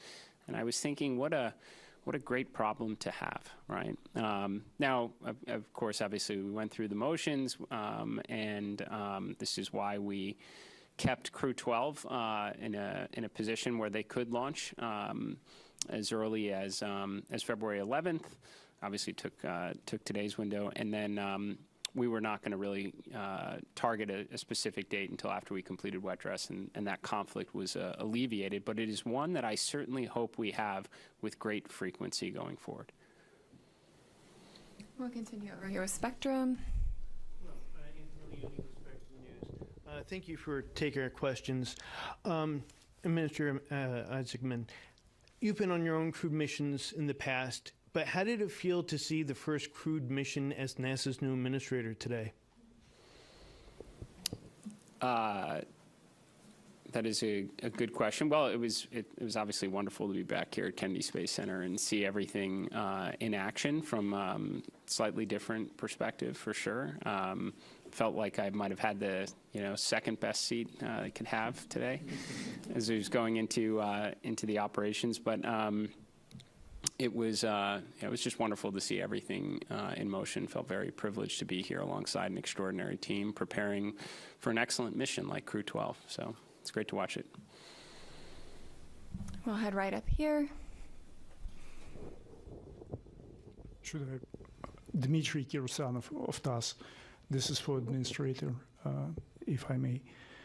If I may just press you a bit further on your cooperation with the Russians, what specifically do you have in mind, and do you plan to hold talks with your counterpart, Mr. Bakanov, anytime soon, and perhaps travel to Baikonur? So I believe everything you just asked is in some degree of work right now. I am certainly planning to attend the next Soyuz launch, crewed Soyuz launch. Good friend that's going to be going up on that mission, so it'd be hard to imagine to miss it. But I know that we're making preparations for a discussion with my counterpart at the earliest opportunity. The space station is going to still be up there for a long time. There's a lot that we need to accomplish together in the years ahead. Certainly a lot of opportunity for good conversation. And we'll head over here to the back. Yes, yeah, right there. Thank you so much. Emily Martin from Ciel Espace France. Thank you so much for taking my question. Do you already know who's going to perform the EVA on board? And is Sophie's going to perform one? Thank you. We are still working on the crew tasking for that, for the two EVAs with all of the replans that we did, so we'll get that out. Maybe just to complement, she's definitely ready, but as Dana said, it will be part of the planning. We'll go over to you, Marcia. Hello, Marcia Dunn, Associated Press for Administrator Isaacman. How late into February can you keep dealing with potential fuel leaks and other tests on the pad before you could, you really need to start trying to launch in March? And I've heard the 3rd or the advertised 6th. I mean, what's the earliest in March you can actually launch Artemis 2? Well, I would say first we have a lot of time ahead of us. I mean, if you think about the last wet dress and the proximity to the opening of the launch window in February, I mean, that was rather condensed compared to the timing we have available now. So we can do a lot of confidence tests as we did yesterday, and I expect we probably will. We could undertake more than one wet dress if necessary. We're going to make absolute most use of the time that we have leading up to the start of the window. You are correct. We are considering if there are earlier opportunities. I think from my perspective, same. Let's get through a good wet dress, and then we can consider what date we may want to target. But that could potentially include the 3rd. Irene.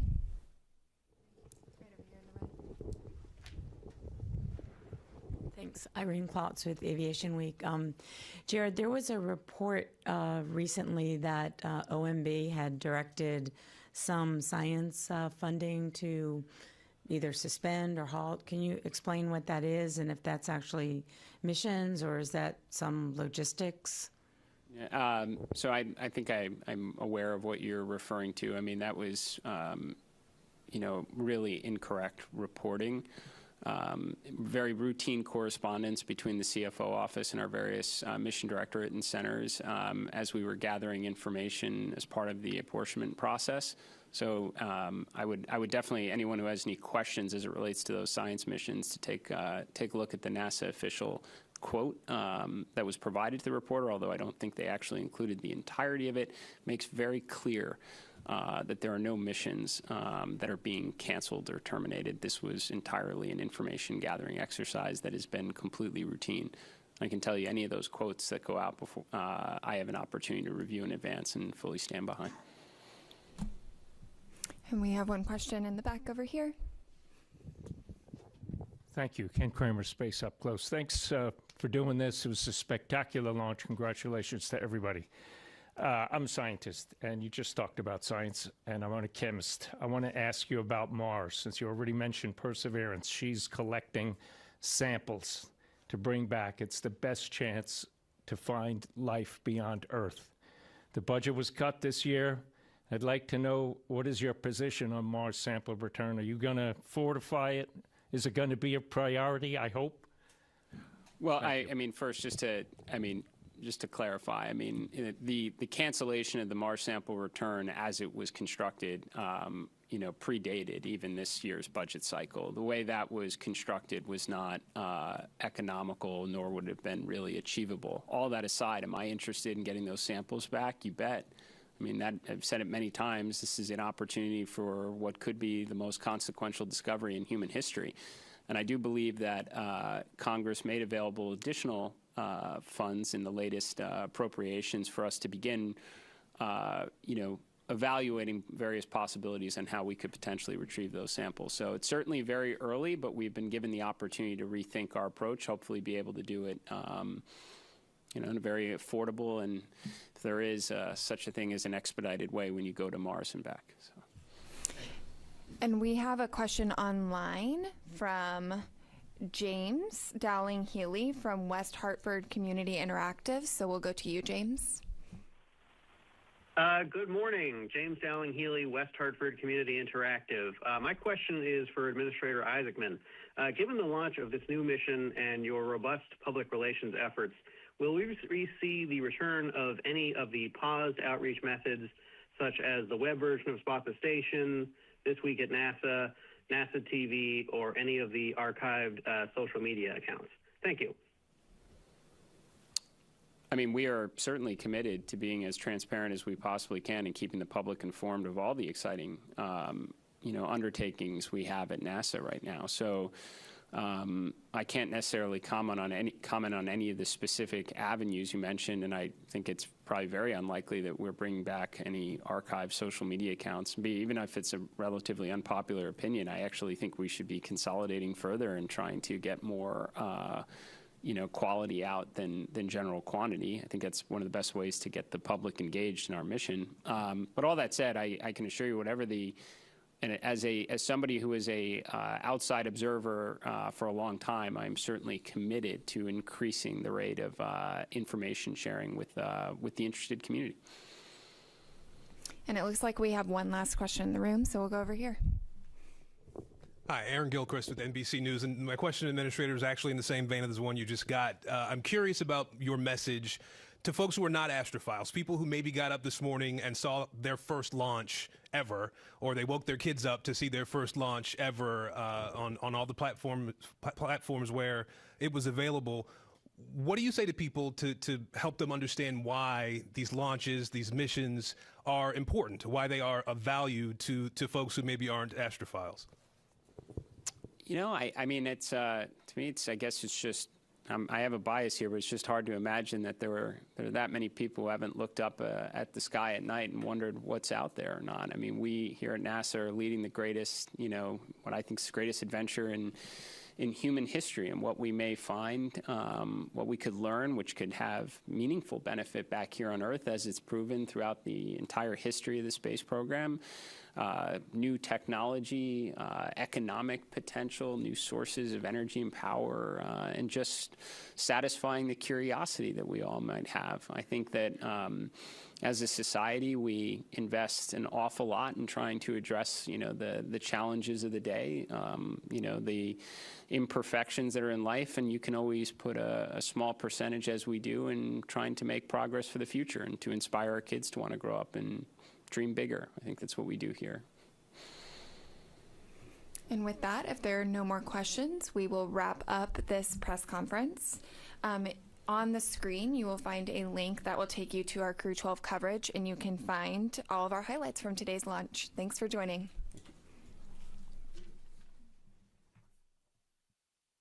Inside the historic astronaut crew quarters, where SpaceX teams helped each crew member into their custom pressure suits. Before heading out, the crew paused for a final pre-launch tradition. You see it there, the card game, gathering around the table. It's a way to set the tone and leave any bad luck behind. Then it was time to step outside.